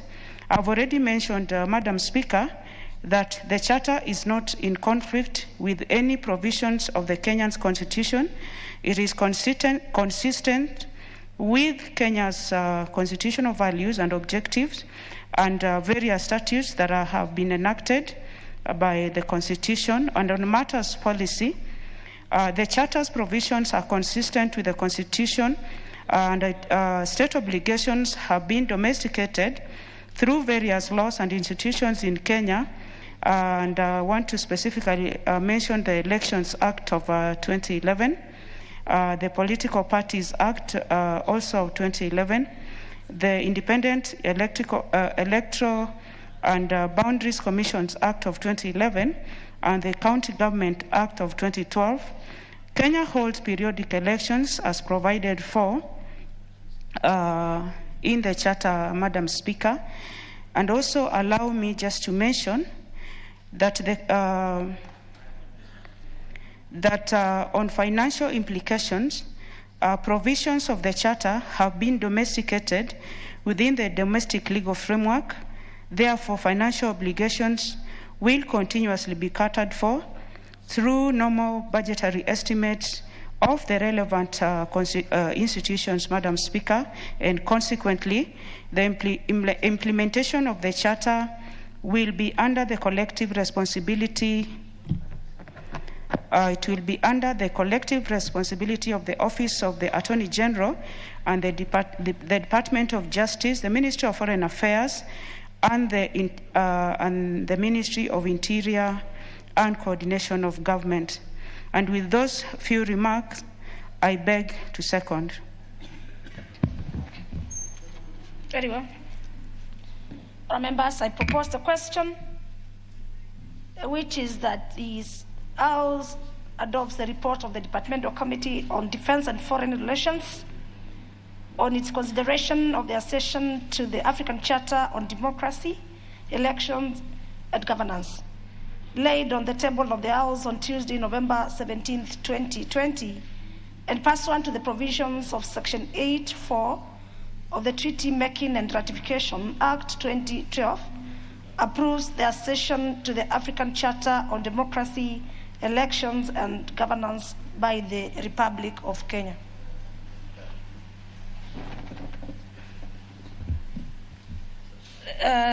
The first one is the member for Baringo.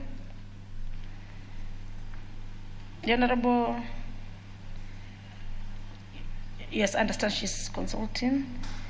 Then now we can give the member for Makueni, the Honorable Manzo Kitonga. Thank you, Madam Speaker. I am very happy to support the approval of accession to the African Charter on Democracy, Elections, and Governance. When we were in university, the Bajau Charter, which was the African Charter on Human Rights, was very popular, which was done in Bajau, and the chair has alluded. Now we are on the 5th charter, and therefore there have been quite a number of charters, and they have been very useful to the country. And bearing in mind that this started in 2007, and bearing in mind into the coups which have been in some parts of Africa, and us be part of the African Union, and be even having chaired at one point, it is important to have a general guideline or an agreement between states, so that when one state falls short of this, there are issues as to when another state is trying to organize itself. And you have known, that's why you have seen issues like armies, like the Amazon, going to one country to help quell conflict. In 2007, Kenya was in a real crisis after election. And that's why now we have come up with the BBI to make sure that in future elections, there's no need to fight after an election. In fact, the best example which even African, the whole of Africa can take, is the election of President Kibaki in 2002.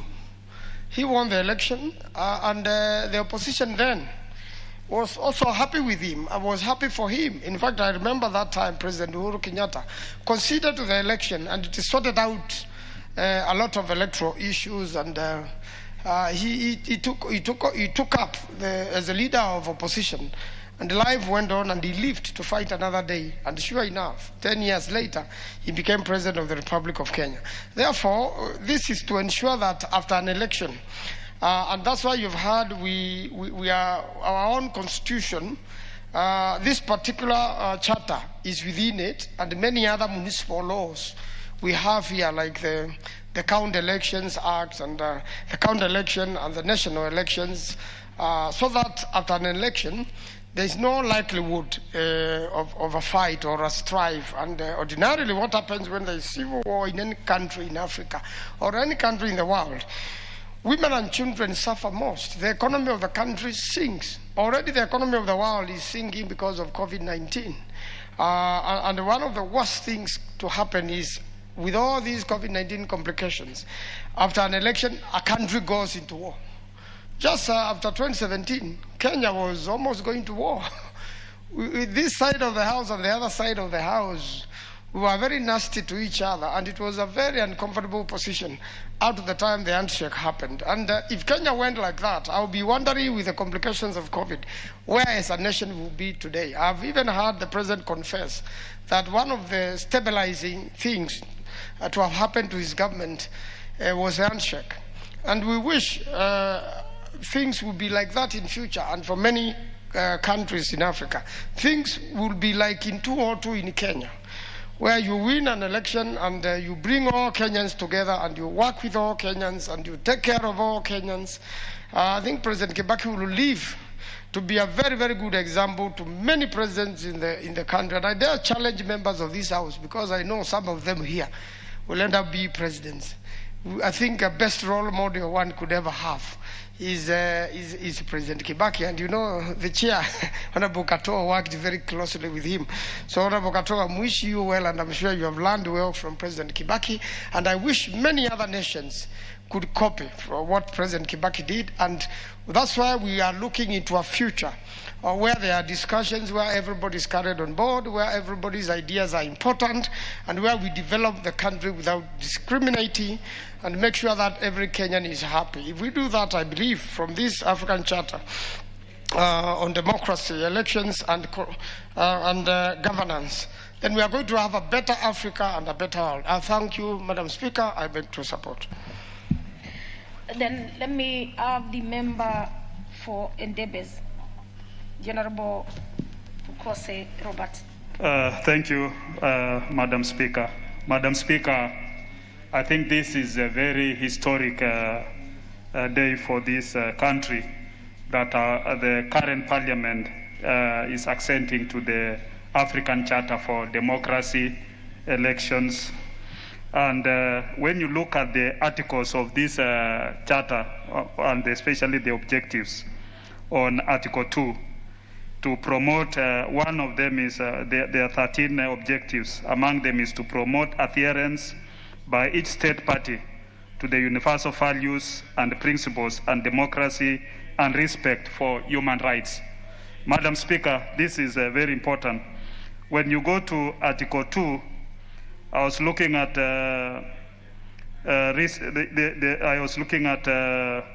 subclause 10, where you have condemnation and total rejection of unconstitutional changes of any government. I think this is very important, and it is good that when we are looking at what we are accenting to, we must be alive to what are these matters. Madam Speaker, in Article number 6 of Article 3, subclause 6, it talks of promotion of gender equality in public and private institutions. This is where we must also be able to respect this, and we must be able to ensure that we have gender equality in all these matters. Talks of effective participation of citizens in democratic and development processes and in governance of public affairs. Transparent and fairness in the management of public affairs. Condemnation and rejection of any acts of corruption, related offenses, and impunity. And this refers to the Maputo Declaration of the 2003, for which Kenya is a signatory. We also talk of strengthening political pluralism and recognition of the role, rights, and responsibilities of legally constituted political parties, including opposition political parties, which should be given a status under the national law. And when you look at the PPI, we are talking about issues of creating the office of the official opposition, which I think is a good improvement. But when you look at article in subclause 4 article, in chapter 4, article number 10, it says the state parties shall entrench the principle of the supremacy of the Constitution in the political organization of the state. It also goes to say, further to say that the state shall protect the right to equality before the law and equal protection by the law as fundamental precondition for a just and democratic society. The state parties shall ensure that the process of amendment or revision of their constitution reposes on national consensus, obtained, if need be, through a referendum. And what you see, many of the other players in this PPI, Madam Speaker, are asking for national consensus. And this is what this charter is talking about. We must have consensus. We must be, everybody is equal. Everybody must be listened to, whether it's a church, whether it's a civil society, whether in any political party. Then we must have a national consensus in when we are making amendment to our constitution. So we must be alive to what is it that we are accenting to. We are accenting to matters that it makes it mandatory for us to make sure that we listen to each other and make sure that if we're going to do any constitutional amendment, there must be consensus. With those few remarks, Madam Speaker, I support. Yes, support. Let me have the member for Mandera North, Honorable Abdullah Sheikh, having the floor.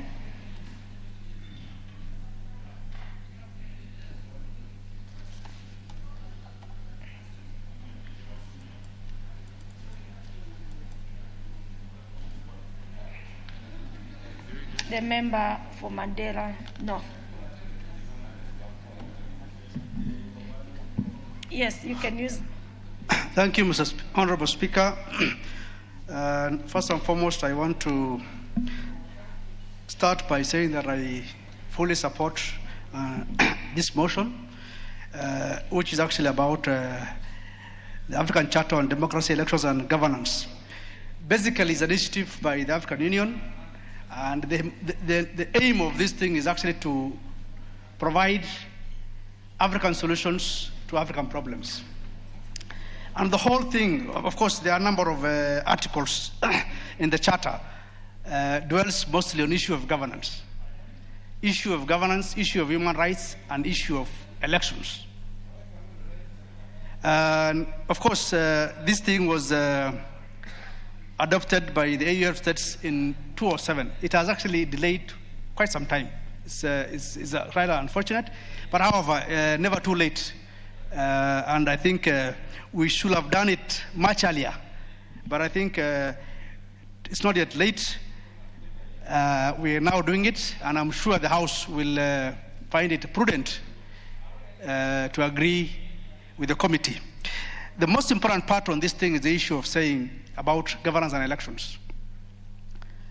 And in this country now, we are talking about amending parts of the Constitution. Why are we amending this part of the Constitution? It's because we have seen problems that have bedeviled this country much earlier on the issue of elections.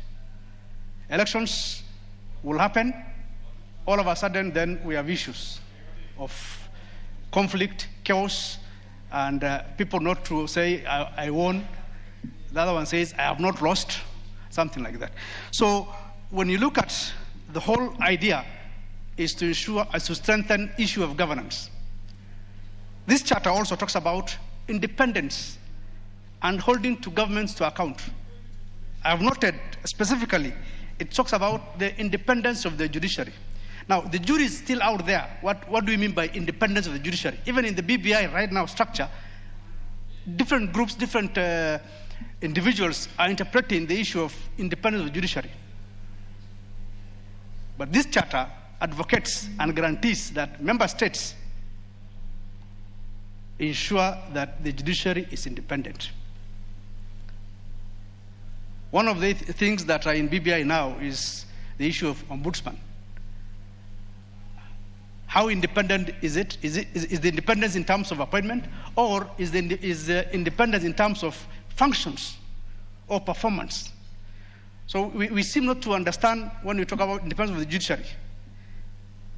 Appointments, how independent is it? Or the functions or the job that person is supposed to perform, is it independent? The other thing is, they talk about coups that used to happen before, or people not accepting results. And this is about African nations. And so when we looked at this, the entire agreement, it's actually very good. The most important part is, are we going to implement as African states? All the articles are in tandem with our constitution, are not in conflict with our laws and regulations. But we have also seen the African Union itself not being able to stamp their authority on many African countries that go against the same charter they have signed, they have ratified. So we are talking about an African Union which is toothless. This is very good, it's in paper, quite in order.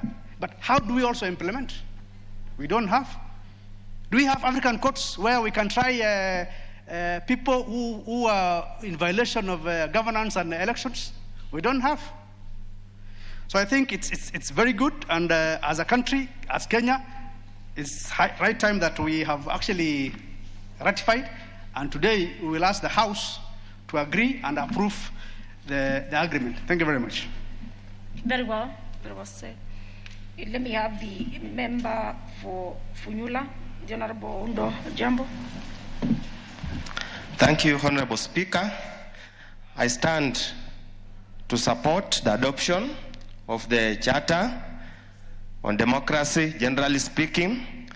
Honorable Speaker, democracy is the hallmark of a modern society.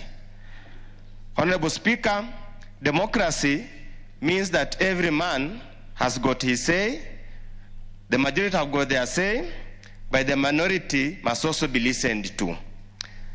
The issue of democracy in Africa has been a case of study for many, many years. Indeed, the just concluded elections in Tanzania gives a glimpse on the mutating face of democracy in Africa. The ongoing campaign chaos in Uganda gives a glimpse on how people, or Africans, regard democracy. So, Honorable Speaker, as we stand here today, Kenya is a member of the Democratic Society, and therefore it behooves to subscribe to the Charter. As we do so, Honorable Speaker, we must not lose the fact that Kenya has gone through a turbulent period in terms of an attempt to adhere to democracy. Prior to the removal of Section 2A of the Constitution, Kenya was more or less a one-party state, that the KANU government or KANU party never brooked any form of opposition. But with the repeal of Section 2A, we ushered in multi-party democracy. But for the two elections, 1992 and 1997, there was really no much of an election because the results were already predetermined. Probably the only time this country has ever held a truly democratic election where the winner was acknowledged and appreciated by everyone was the election of 2003, where Honorable Mwai Kibaki became the President of the Republic of Kenya. Thereafter, our attempts on democracy and the will of the people has ended up falling short of expectation. And that's why you find in the 2017 election, the Supreme Court observed and clearly ruled the elections were not being held in compliance with the law and the democratic tenets. We do believe that signing this charter and the reforms that we are undertaking through BBI will help solve the problems we have had about the management of elections and cases where the will of the people is subverted by some amorphous system that seems to have to make up its mind who becomes the presidential winner and who does not become. Honorable Speaker, of course, during the last election, we heard of vifaranga vya computer where the scores or the results were consistent, 54.3% in very many results. We do believe that we are not just signing the charter for purposes that it has been brought to us to approve and have the government sign, but we do believe and we trust and hope those charged with shepherding democracy, because democracy, the hallmark of democracy, is an election where the winner is acknowledged has won and the loser accepts they have lost and seek other legal means to challenge the victory or otherwise. We do hope that once we conclude BBI, we would have set a stage for this country to espouse and adhere to democratic credentials as a country that respects the will of the people. What happened in 2007 was a shame and a blow to this country. We hope the empty rhetorics being bandied around by some sections of the political class will not bring this country to that level again. With those few remarks, Honorable Speaker, I support. The member for Kamkunji, Honorable Abdi Yusuf. Thank you, Madam Speaker. I would like to support this particular important convention, the Charter, the African Charter on Democracy, Elections and Good Governance. And I think this is a very timely convention for us, given the fact that it supplements our constitutional, the 2010 Constitution, which underpins the importance of constitutionality, democracy, respect for human rights, the rule of law. And that we are a society, a modern society, that has rules and regulations which puts us among the civilized nations of the world. I particularly would like to highlight Article 3, which forms the basis of this particular charter. And it says, state parties should implement this charter in accordance with the following principles: respect for human rights and democratic principles.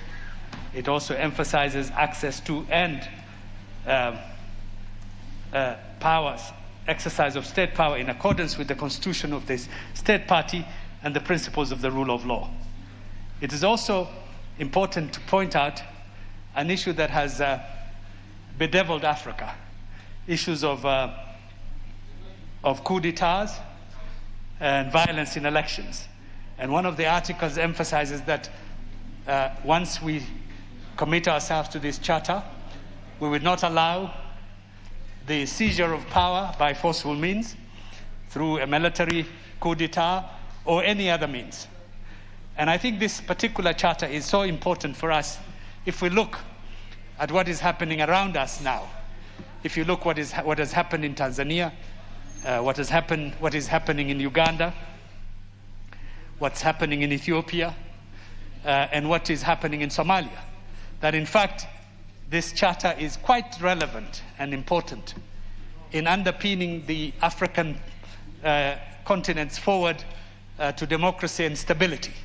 And without having legislations, institutions, and the processes that respect democracy and the rule of law, our continent is not going to be stable and peaceful and would never achieve its full potential.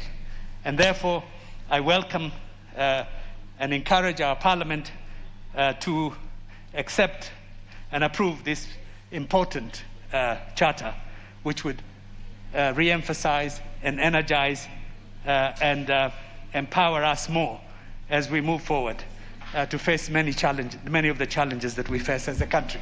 Thank you. Very well, let's have the member for Rimbari Chache, Narobitongi Nyangaka.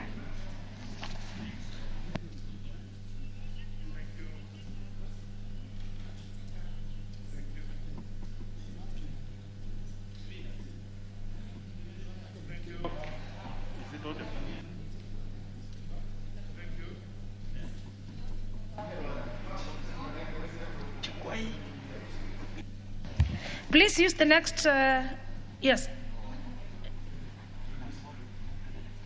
Move to the next one, the Honorable Tongi. I think we have some issues with the mics,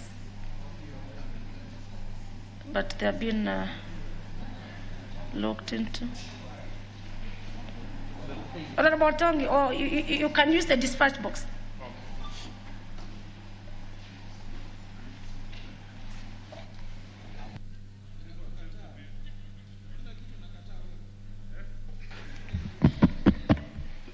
Thank you. Thank you, Madam Speaker, for indulging me, and of course the technology challenges they're in. Madam Speaker, as the Vice Chairman of Defense and Foreign Affairs, I stand to support this motion. Support it because I believe in it, Madam Speaker. The world over, we all are good people, but unless we put systems in place, even good people becomes bad people. And we are working towards ensuring that we are putting systems in place which will mitigate or discourage people who would otherwise have been good people becoming bad people. We have seen countries, Madam Speaker, failing, not because they were meant to, but because they didn't put systems in place to safeguard the democracy and the desire of the majority of the people. Take an example of America, USA today, Madam Speaker. Because of the system that they are put in place, that's why they are going to have a seamless kind of transition of power from one president to the next one.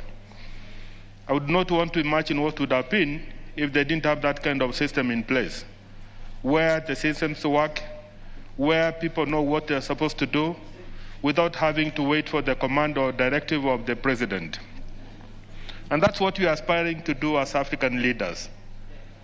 We have seen in the past how many African countries have gone under. They would have been saved, Madam Speaker, if we had had this kind of system in place.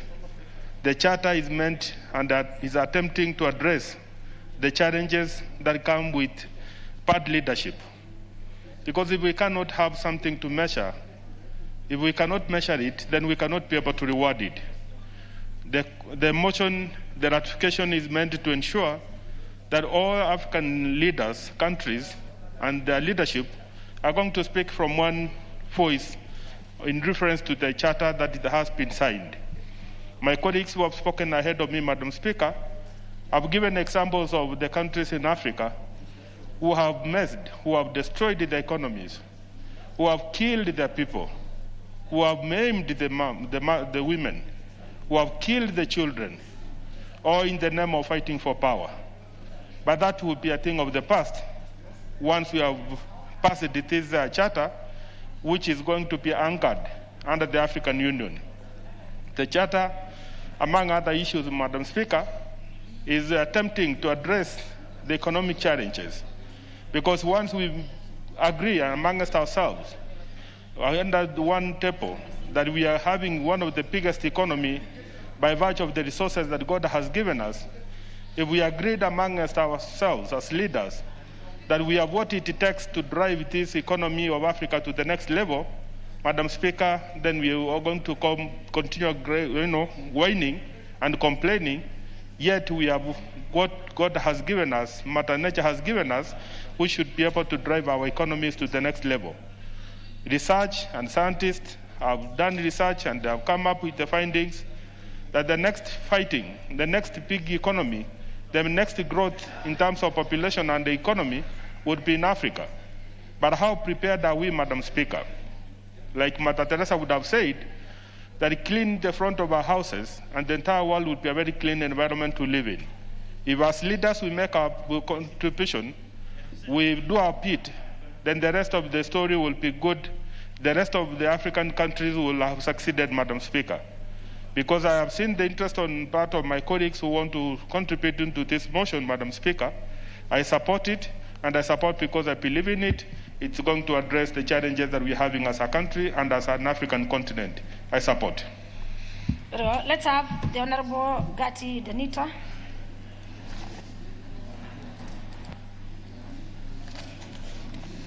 The Honorable Danita Gatti. Thank you very much, Madam Speaker, for the opportunity to really support this motion. Madam Speaker, I want to quickly say that today is the International Day for Persons with Disabilities in the world, Madam Speaker. And really, Madam Speaker, allow me to just quickly say that really I want to celebrate persons with disabilities resilience, Madam Speaker, in this country. And Madam Speaker, this motion, that is the African Charter for Democracy and Elections and Governance, Madam Speaker, that has been fronted by the by the Committee of Defense and Foreign Relations, Madam Speaker, is a charter and is a motion, Madam Speaker, that is coming at a time when we will be celebrating the day, the International Day of Human Rights, Madam Speaker, on the 10th of December. And it's quite timely, Madam Speaker, that this is a motion we are discussing and debating in this House. Madam Speaker, this motion, or this charter, Madam Speaker, is a charter that really seeks to address the challenges and the issues that we have as a continent or as a country of Africa, Madam Speaker, especially when it comes to issues of post-election violence, issues of governance, issues of elections, Madam Speaker, and so many issues that Kenya is a signatory to. Madam Speaker, Kenya is a signatory to so many of these charters and treaties and conventions that seek to promote the welfare of her people.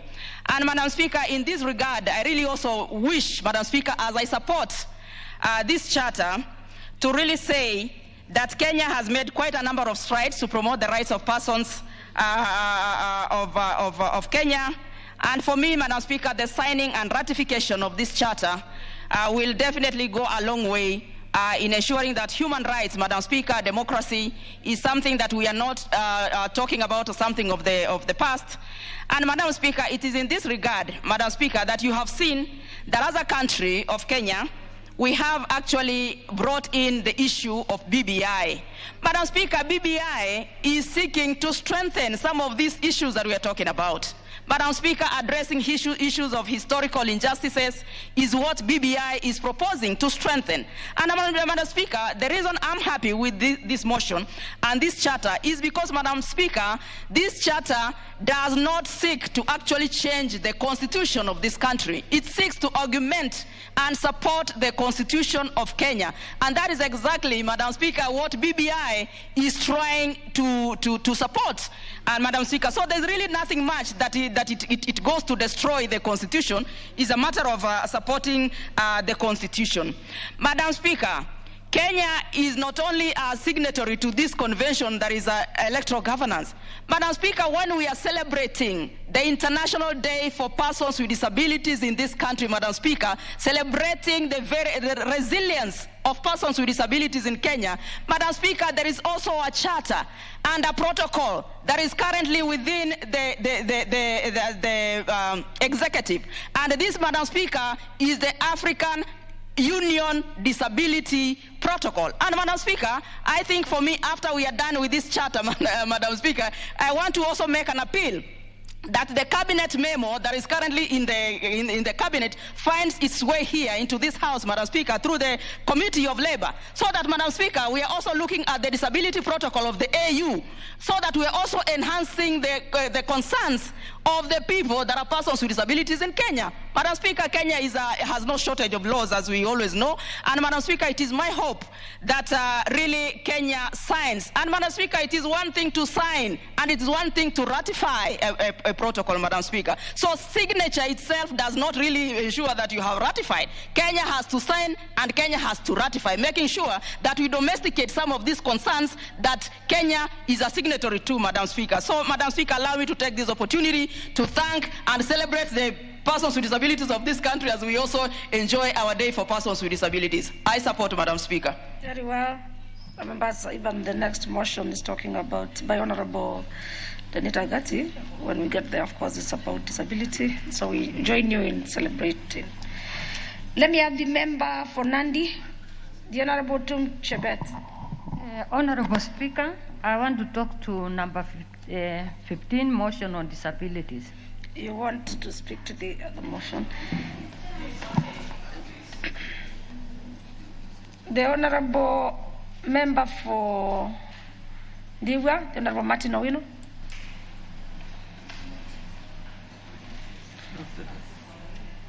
Most members have left their cards, so let me have the member for Honorable Mishi Boko.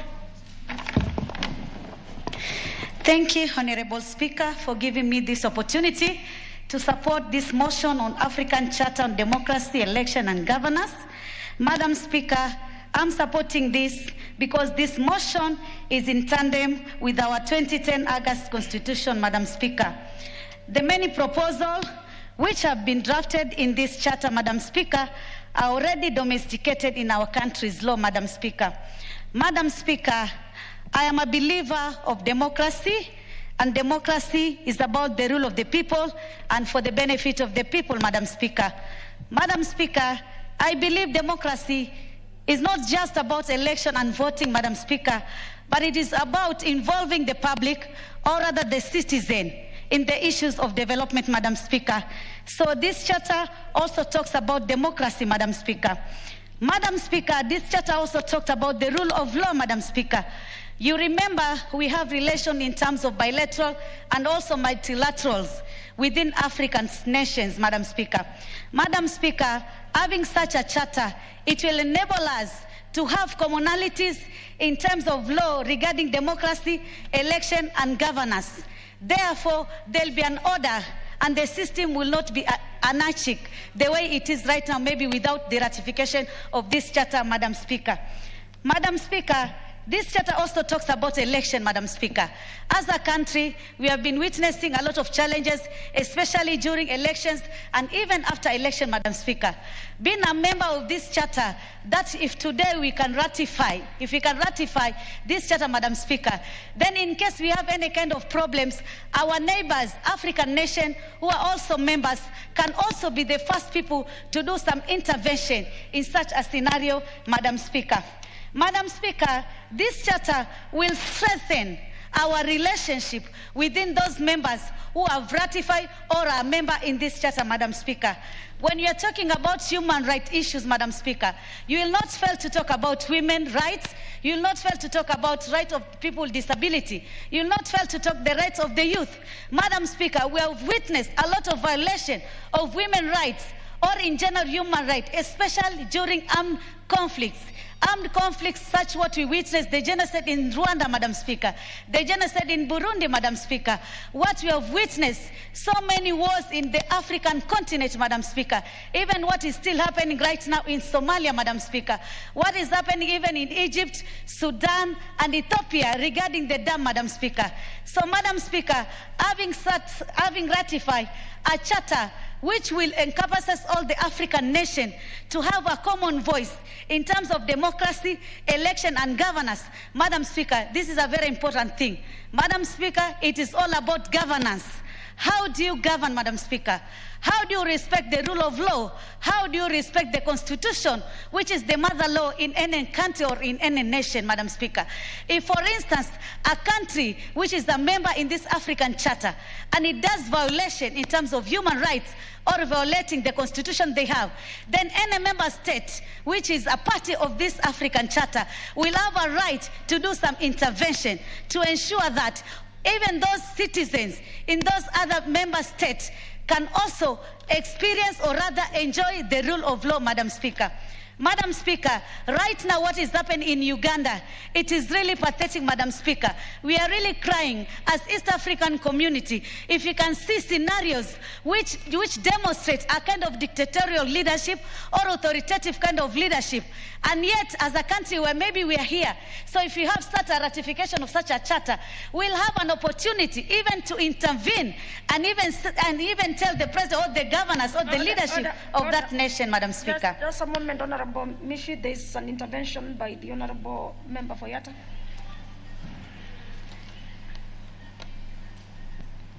Thank you. Rising on a point of order, Madam Speaker, because the standing orders are very clear. We are not supposed to mention negatively countries which are friendly to this country, but you might refer indirectly.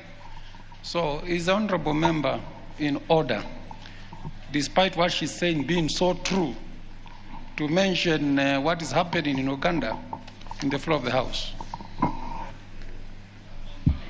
The Honorable Mishi Boko.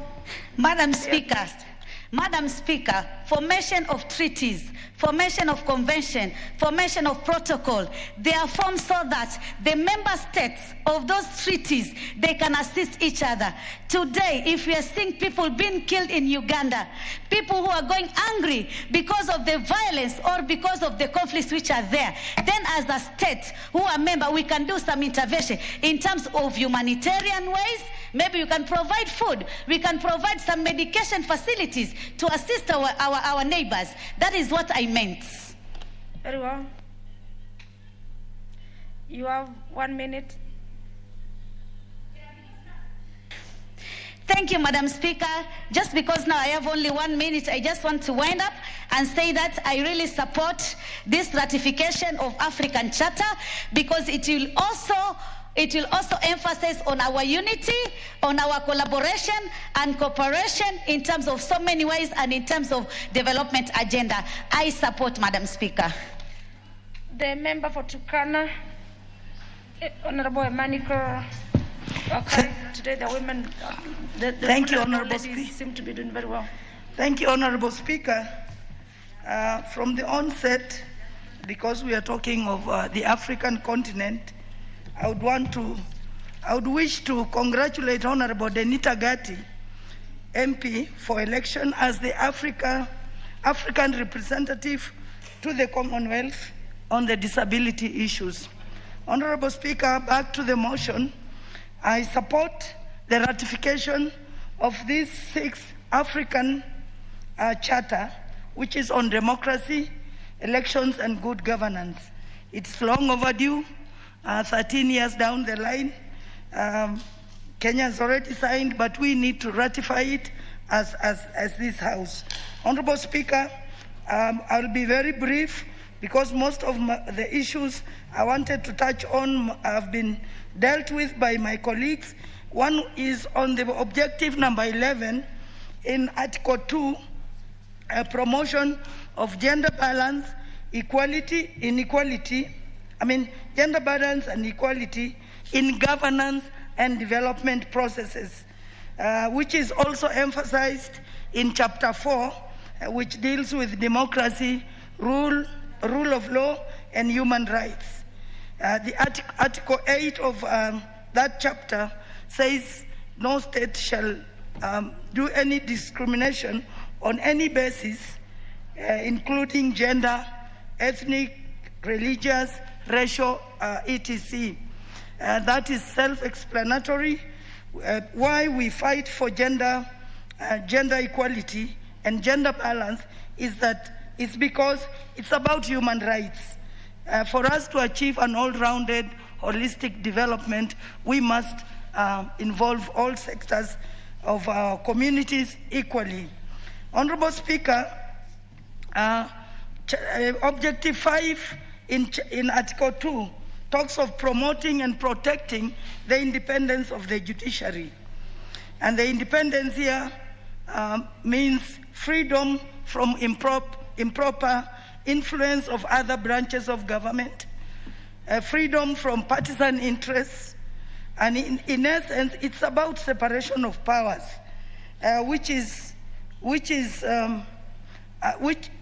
judicial independence is a safeguard for the rights and privileges as enshrined in our Constitution. It prevents the executive and the legislature from encroaching on these rights.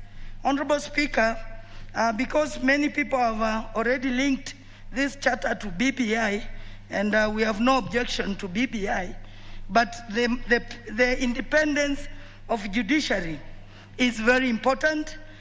Stalking the judiciary or micromanaging it through an ombudsman will be against global norms, as even required in this charter. Honorable Speaker, with those few remarks, I urge that we ratify this charter. Thank you.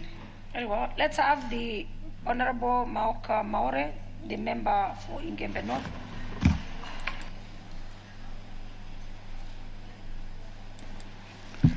Thank you, Madam Speaker, for the opportunity to say a few things about this report. That when the committee did peruse and go through the details of this charter, we find it is quite timely, though belatedly. Madam Speaker, many of us who are having the heritage of Africa, we have been kind of stigmatized in the way of not being able to manage our affairs. And Madam Speaker, if you recall the 1885 conference, Berlin, that did partition and organize the scramble for Africa, they coordinated the rule for 60 years. That was the colonial rule. But it seems that it is like a permanent legacy or a stigma that we have been independent also for 60 years, but still we are on the slumber of the colonial or neocolonialism when it comes to mentality of most of the affairs that we do or we handle as Africans. So, Madam Speaker, this charter happens to be timely in the sense it will institutionalize the mechanisms or the foundation on which the African governance on elections and also on democracy and governance specifically about corruption should be able to be entrenched in our society or in our institutions. And when you talk of institutions, Madam Speaker, you remember when last month when the Democrat won in the US election and the incumbent started saying he wants to resist, the quick quip from Mr. Biden was, America has institutions which can flush out trespassers into the White House when needed to do so. And as we have watched slowly, the transition that will be there 20th January is automatic. There will be a transition. Whether or not there is grumbling by the incumbent, because the institutions that are supposed to make sure elections are respected are there.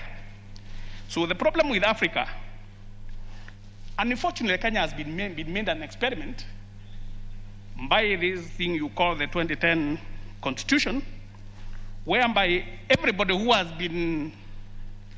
has partaken from the cake of the civil society, whether in ideology or in lifestyle, wanted to experiment something. And they put all of it in our constitution. And 10 years later, we are having indigestion with it. But when we want to do changes on it, still they want to cause problems in the next election. I will give a quick example. We have the proposal to have 360 members of parliament. And then there is a gap. We may not even know the number of the next parliament. That's not how you do a constitution. That's a recipe for an experiment of how chaos can be organized. So, Madam Speaker, when we agree on this charter, we should agree that the things that we undertake, generally from coast to coast in Africa, are things that are universally known or universally acceptable. And for that reason, I support the idea that we do entrench this charter into our laws so that we can have some predictable behavior when it comes to democracy, elections, and governance in Africa. Thank you. The member for Laisamis, Honorable Adele Malimo. You have the floor. Thank you, Madam Speaker, for giving me this opportunity. I want to support the report on Departmental Committee on Defense and Foreign Relations on Kenya's accession to the African Charter on Democracy, Elections and Governance. Madam Speaker, this charter will promote Africa on active participation of women, youth, and persons with disabilities in the development of this country and equally governance.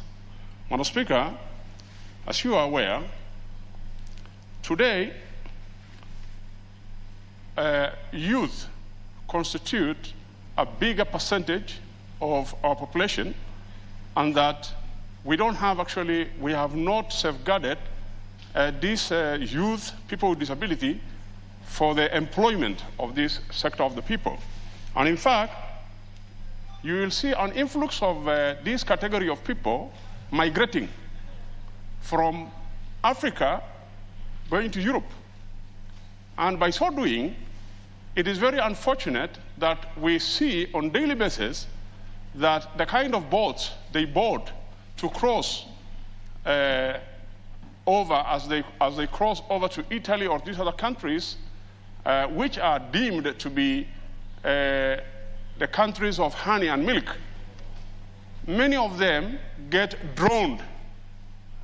And sometimes it is very unfortunate that those countries where they aspire to go to happen to deliberately forcing those boats to capsize in the seas. Therefore, with this charter, definitely we will be able to have a voice which will be able to say something about our youth, so that those countries, they can be held accountable for the injustices they are doing, particularly for the African youths who happen to go and seek for greener pastures.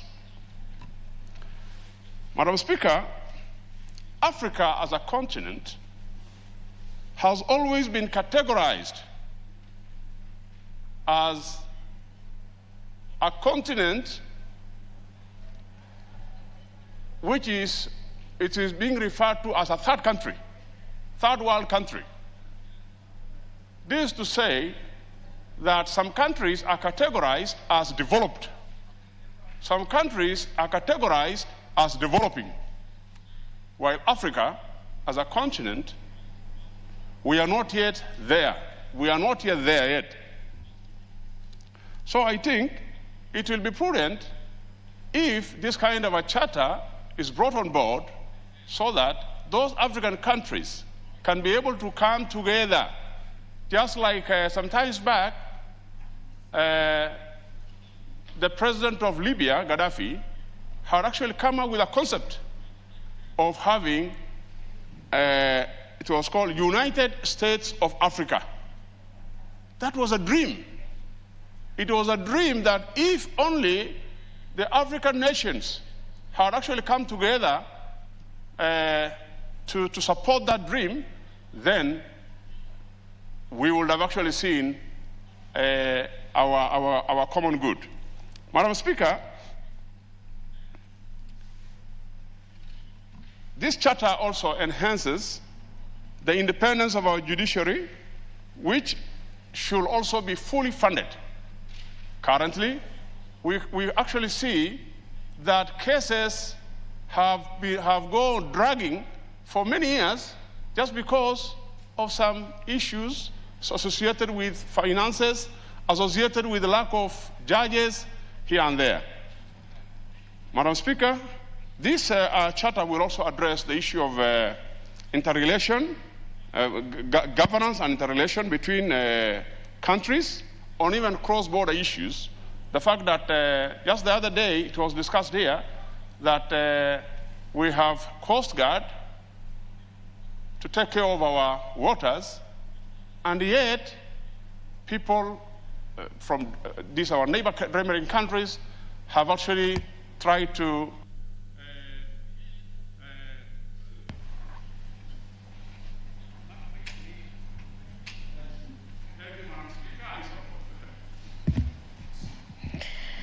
Sorry, we have an issue with the mics, but they have been worked on. Let me have the member for Kiharu, Honorable Dede Nyoro. Thank you very much, Madam Speaker, and I rise to support. Madam Speaker, the tenets of a modern state, one of them is to have a strong bureaucracy, that is the state, and also to have rule of law and accountability through democracy. And Madam Speaker, before I go to democracy part, it is important to know that for a strong state to thrive, the bureaucracy ought to be based on merit, so that the people who actually work for the state should be people who have been chosen on the basis of their abilities, Madam Speaker, on the basis of merit, in a manner that is not personal, Madam Speaker, other than ways that are based on patronage and altruism, Madam Speaker. Having said so, rule of law is also very important, and independence of the safeguards of that rule of law, which is the judiciary. And therefore, Madam Speaker, even as I speak about democracy, it is good to know that a modern state cannot thrive on the basis of democracy alone, but has to be through those three tenets. Madam Speaker, the inception of democracy itself, on one basis in terms of the modern democracy, it is actually connected to industrialization and economic growth. Because, Madam Speaker, if you are to audit, if you are to check back some of the enduring democracies, like the US, even the UK and others, Madam Speaker, they are based on people, they are based on industrialization, Madam Speaker, on people coming together from wherever rural areas, coming to common areas, Madam Speaker, and especially drawn to come and offer labor. And on that basis, Madam Speaker, what I'm trying to drive home is that in many cases, democracy is based on the politics of identity. And it's much better, as I'm referring to those other two, and especially enduring democracies, for this identity to be based, Madam Speaker, on something objective other than identity, based, for example, through tribe, religion, and other such identities, Madam Speaker. Also, Madam Speaker, if you are to look at states that are not mineral rich, like Kenya, Madam Speaker, the state has to derive its revenues from taxes. And Madam Speaker, deriving revenue from taxes needs that we have to make the enterprise grow and spur. And it's through the conversations of taxes, Madam Speaker, of enterprise, Madam Speaker, that the space is opened for people now to start talking about actually who to lead them and which direction they want to be led. Madam Speaker, allow me also to say that having audited our country from inception, especially from independence, I have to say that, yes, 2002 is one of the cases that we can cite as a period where democracy actually reigned in our country. We can also cite, Madam Speaker, 2012, 2007, and coming even to the recent one of 2017. But the problem with our democracy here in Kenya, Madam Speaker, is not the population, it is not the IEBC or the safeguards of that democracy. Madam Speaker, the problem with our democracy is some of the candidates, Madam Speaker, refusing to concede defeat.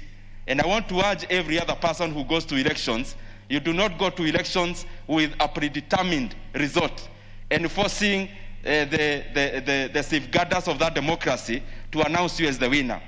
And therefore, I hope even the people, and especially those who are spearheading the BBI, can come to a point of realization that our country is greater than any individual. So that if you go to elections and your votes are not enough, it is courteous for you to go home, stay with your wife, other than bringing violence in our country, Madam Speaker. I support. The Honorable Odual Adhiambo, you have the floor. Thank you, Honorable Speaker, for opportunity. Honorable Speaker, from the onset, I'd like to support. And indeed, Honorable Speaker, I do this because as we look at the Charter on Democracy, Elections and Governance, in particular, Honorable Speaker, I support on account of the key and central issues of transparency, accountability, and good governance.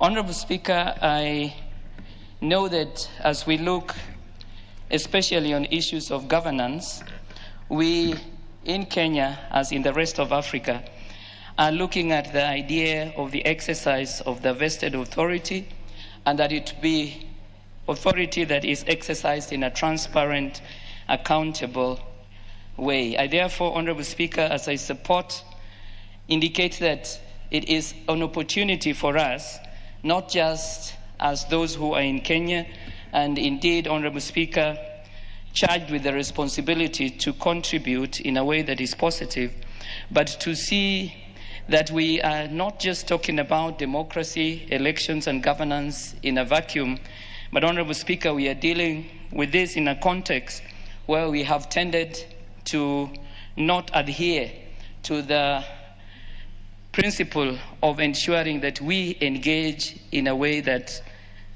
reflects our values.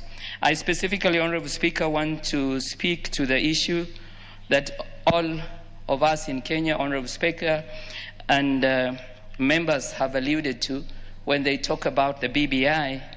Honorable Speaker, it is important that we remember that we are not just talking about good governance, but we are talking about ensuring that the governance itself be seen to be one that addresses issues of inequality, that seeks to ensure that it is contextualized in the history and in the concerns that have been there, and that we therefore are not making general statements or settling at the point of conceptualization without application. Honorable Speaker, I would like particularly to speak on the area of promotion of gender equality, and, Honorable Speaker, to indicate that one of the key reasons that this accession to the Charter on Democracy, Elections and Governance is speaking to is that when we are talking about good governance, Honorable Speaker, we are talking about including everyone. And Honorable Speaker, when we are talking about everyone, we look at it from dimensions not just of those who might be marginalized on account of their ethnicity, but sometimes on account of their level of income or status in class, but also, Honorable Speaker, on account of their gender and age. And I would want, Honorable Speaker, in the context of dealing with the BBI, to help us as we engage in this dialogue, to acknowledge that when we are promoting good governance, we are really saying that we want to look at the manner in which we, who have authority to make decisions, seek to implement decisions that would address concerns in a way that is seen to be fair. And I therefore, Honorable Speaker, would say that there has been a lot of discussion, Honorable Speaker, where we make challenges and statements on behalf of the female gender, and particularly, Honorable Speaker, as we look at the manner in which we would want to see that there be an equal representation of women, particularly in political governance, that we sometimes do not acknowledge that it is the manner of implementing elections, it is the manner and culture of those who seek to look for leadership, it is the perception that people have of those who are seen, Honorable Speaker, to be ready for that leadership. I therefore, as I support this, Honorable Speaker, would want that those who look at the BBI and seek to support it or not on account of gender, remember that they need to recognize that what we would like to implement would be one that equally embraces all Kenyans, irrespective of their gender, and particularly those who are seen to be excluded because they are female. With this, your support. Let me have the member for Arienda, Senior Counsel Dr. Otiende Amolo. Thank you, Madam Speaker. Madam Speaker, as a lawyer, as a person who is a member of the Forum of Parliamentarians of the Great Lakes region on democracy, and also as a person who did my thesis on the African Charter, I fully support this for 5 reasons, but I'll be brief. First of all, Madam Speaker, this is an important tool for election observers. Secondly, it is also one that takes us beyond just regular elections to emphasize the need for free, fair, and legitimate elections. And the Honorable Ndindi Nyoro will remember the word legitimate.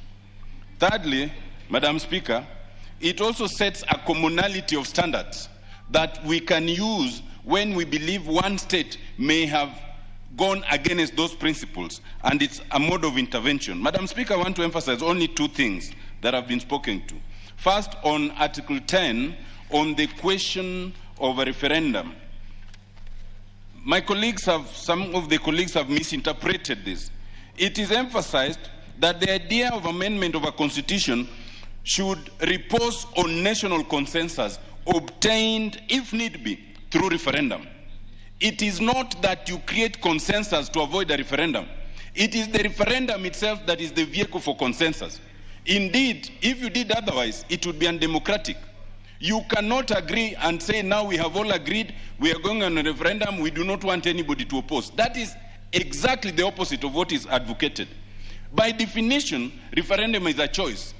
And if the majority reject the idea of the draft, then that is democracy. It is not democratic to refuse anybody the choice. Secondly, Madam Speaker, is to speak to the issue of an independent judiciary, and that is in Article 2. And I've had a lot of my colleagues talk about the idea of the ombudsman. Let me assure them that if there is one person in this country who knows the work of the ombudsman, it is me. There is nothing undemocratic in having an ombudsman to help the judiciary be accountable to the people. Because judicial power under Article 1 is delegated power. And if, as is proposed in the BBI Article 172A, you are to have an ombudsman who is nominated by the president but approved by the Senate, and who therefore becomes part of the judiciary to be an internal check in the judiciary, there is nothing in eroding the independence of the judiciary. In fact, it strengthens the independence of the judiciary. I can assure you that as ombudsman, I spent 5 years trying to check on the excesses of judges and magistrates. And on every attempt, they would cite, "We are independent." It led us to suggest to the Chief Justice to appoint an internal ombudsman. As we speak today, none of those opposing the idea of the ombudsman have ever suggested that the ombudsman who has existed administratively in the judiciary in the last 5 years is an erosion of independence. If it was, the Chief Justice himself would not have appointed them. But in this case, the ombudsman is to be appointed not to control the judiciary, but to help the judiciary be accountable to the people. The ombudsman would be ex officio member of the Judicial Service Commission, would file annual reports to the JSC itself and to Parliament. How can that be an erosion? That is indeed emphasizing the principle in Article 2 in terms of ensuring that the judiciary, like Parliament and the rest of us, is accountable. Madam Speaker, I support. Very well. Former Ombudsman. The member for Seme, the Honorable Nikal Wambura. I stand on a point of You have order. an intervention. Yeah, on 95. Yes. This is an important debate, and I think all are supporting. But considering the time, can we call upon the mover to reply? I'm forced to put the question on that. Honourable members, Honourable member for Seme, was on standing order 25, to call upon the mover to reply. And I put the question, will as many as of these opinions say aye? Aye. And as many as of opinion say nay? Nay. The ayes have it. Mover to reply. And for this matter, it's officially communicated to Honorable Kilonzo. Thank you, Madam Speaker. I want to thank all those members, Mr. Speaker, who have supported. Honorable member for Yatta, I'm not Mr. Speaker. I am Madam. Okay. Thank you very much, Speaker. With all the respect of the ministers. Thank you. I want to thank all those members who have supported and those who would have wanted to support, but they did not get the opportunity. As a member of the committee, we did notice, Madam Speaker, that the picture in Africa is not actually improving. Despite 34 countries having signed this Charter on Democracy, and 46 have been ratified. So we did actually realize, Madam Speaker, it is one thing for a country to sign and ratify the treaty or the Charter. It is another to put it in practice. But what have we seen? Countries have signed, ratified, and thrown the Charter to dogs. And if you look what is happening across countries which have signed, member states, it is a very bad picture. Because the key principles of this Charter, if you look at is basic principles as adherence to values or universal values, principles of democracy, respect of human rights, respect of rule of law, periodic free and fair elections, and establishing strong democratic institutions in those countries, and also rejecting unconstitutional changes of governments. But when you look at the member states, it's a very sad picture. So we, as would want countries which have signed to adhere to these principles, the days when a country sit back and not bother what is happening are gone. And the purpose of this charter is therefore to make member states, to make it our business, to know what is happening in our neighbors across Africa. But let's look at what is happening. Without mentioning countries, the last two elections and an election which is coming in another neighboring country, we have seen some of them have made sure there are no independent election bodies to conduct elections. In another country, you cannot petition a presidential election, a presidential win. And yet they have signed into this charter. Some of those countries, there are no free elections. I've seen another country where a presidential candidate has to suspend his election. Honorable Member for Yatta, as much as we are appreciating your reply and your contribution to this, please can you put on your mask? Let us protect the others.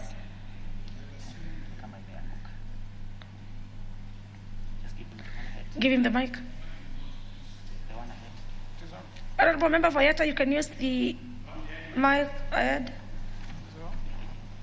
It's actually now behind you.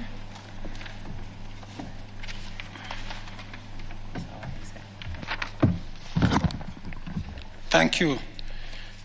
I was saying we have seen what is happening in one of the countries which is about to have elections. A presidential candidate had to suspend his election because he's always been harassed by police, being arrested. We have seen another one which just concluded the election, and they have a constitution which is outdated, where if you win an election as a president, nobody can petition you. And yet those countries have signed into this charter. We have also seen countries where there's no freedom. There's election going on, but there's no freedom of movement. You've seen as late as last month, actually last week, which is last month, policemen shooting, driving around in the city, in a neighboring country, shooting his own citizens, barely because they are supporting another presidential candidate. We want to encourage the countries which have signed to this. They should not sit back. The days when African Union used to say member states should not interfere in the affairs of another country, those days are gone. Because if you don't, then you have a problem on your door. You have refugees on your door. Although this charter does mention that it does not support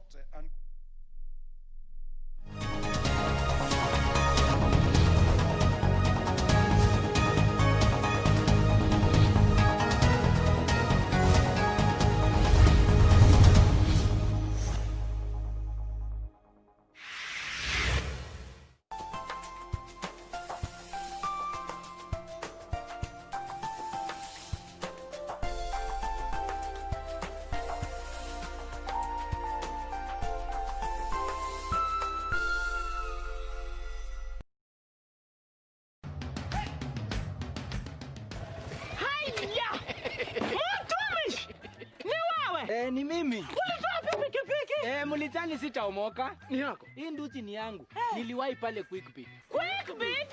Quickbit imekuja kusaidia wananchi kama sisi.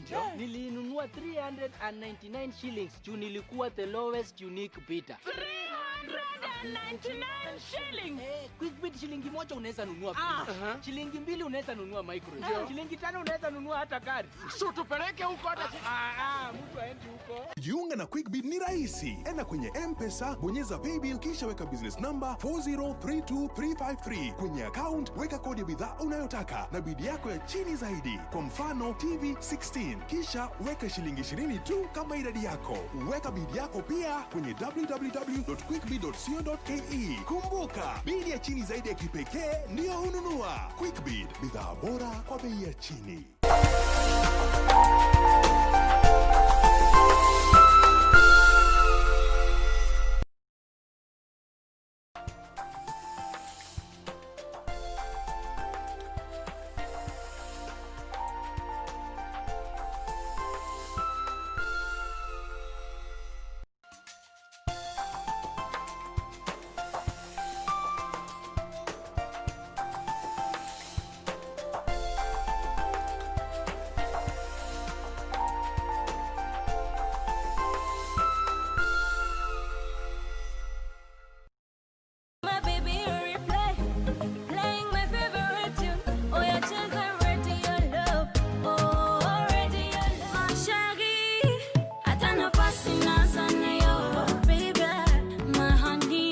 Tunakupa burudani. Na umbea, yani stories zinazo trend kwenye mitandao ya kijamii. See baby now we are two in one. We are two in one. Interview kali za wasanii wapendao. mguu pande panda milima, aoye izungushie hapo ma kama una ndani ya March of Life kupitia KBC Channel 1 na Pwani FM. Kuanzia mida ya saa 3 mpaka mida ya 5 kamili asubuhi. Ukiwa nami ni Teken 1GB. Mimi ni Marco. Keep it locked. Malewa.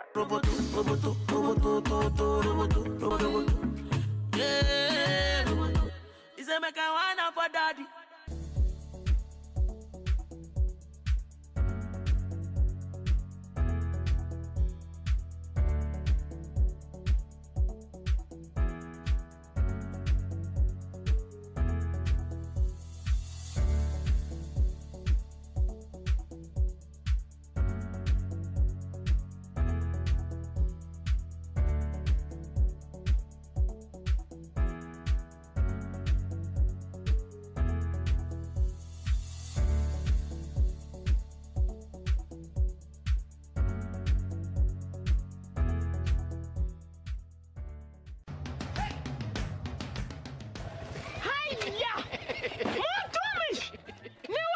Ni mimi. Ulitoa pikipiki? Mlitani sitaomoka. Ni yako. Hii nduzi ni yangu. Niliwahi pale Quickbit. Quickbit? Quickbit imekuja kusaidia wananchi kama sisi. Nilinunua 399 shillings. Juu nilikuwa the lowest unique bidder. 399 shillings. Quickbit shilingi moja unaweza nunua shilingi 2 unaweza nunua micro. Shilingi 5 unaweza nunua hata gari. Sio tupeleke huko hata mtu aende huko. Jiunga na Quickbit ni rahisi. Enda kwenye M-Pesa, bonyeza paybill kisha weka business number 4032353. Kwenye account weka kodi ya bidhaa unayotaka na bidi yako ya chini zaidi. Kwa mfano TV 16. Kisha weka shilingi 20 tu kama idadi yako. Weka bidi yako pia kwenye www.quickbit.co.ke. Kumbuka, bidi ya chini zaidi ya kipekee ndio hununua. Quickbit, bidhaa bora kwa bei ya chini.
Well, hello and welcome. You are just in time for Channel 1 Lunchtime News. My name is Alan Aoko and our sign language interpretation is being done by Lucy Maura.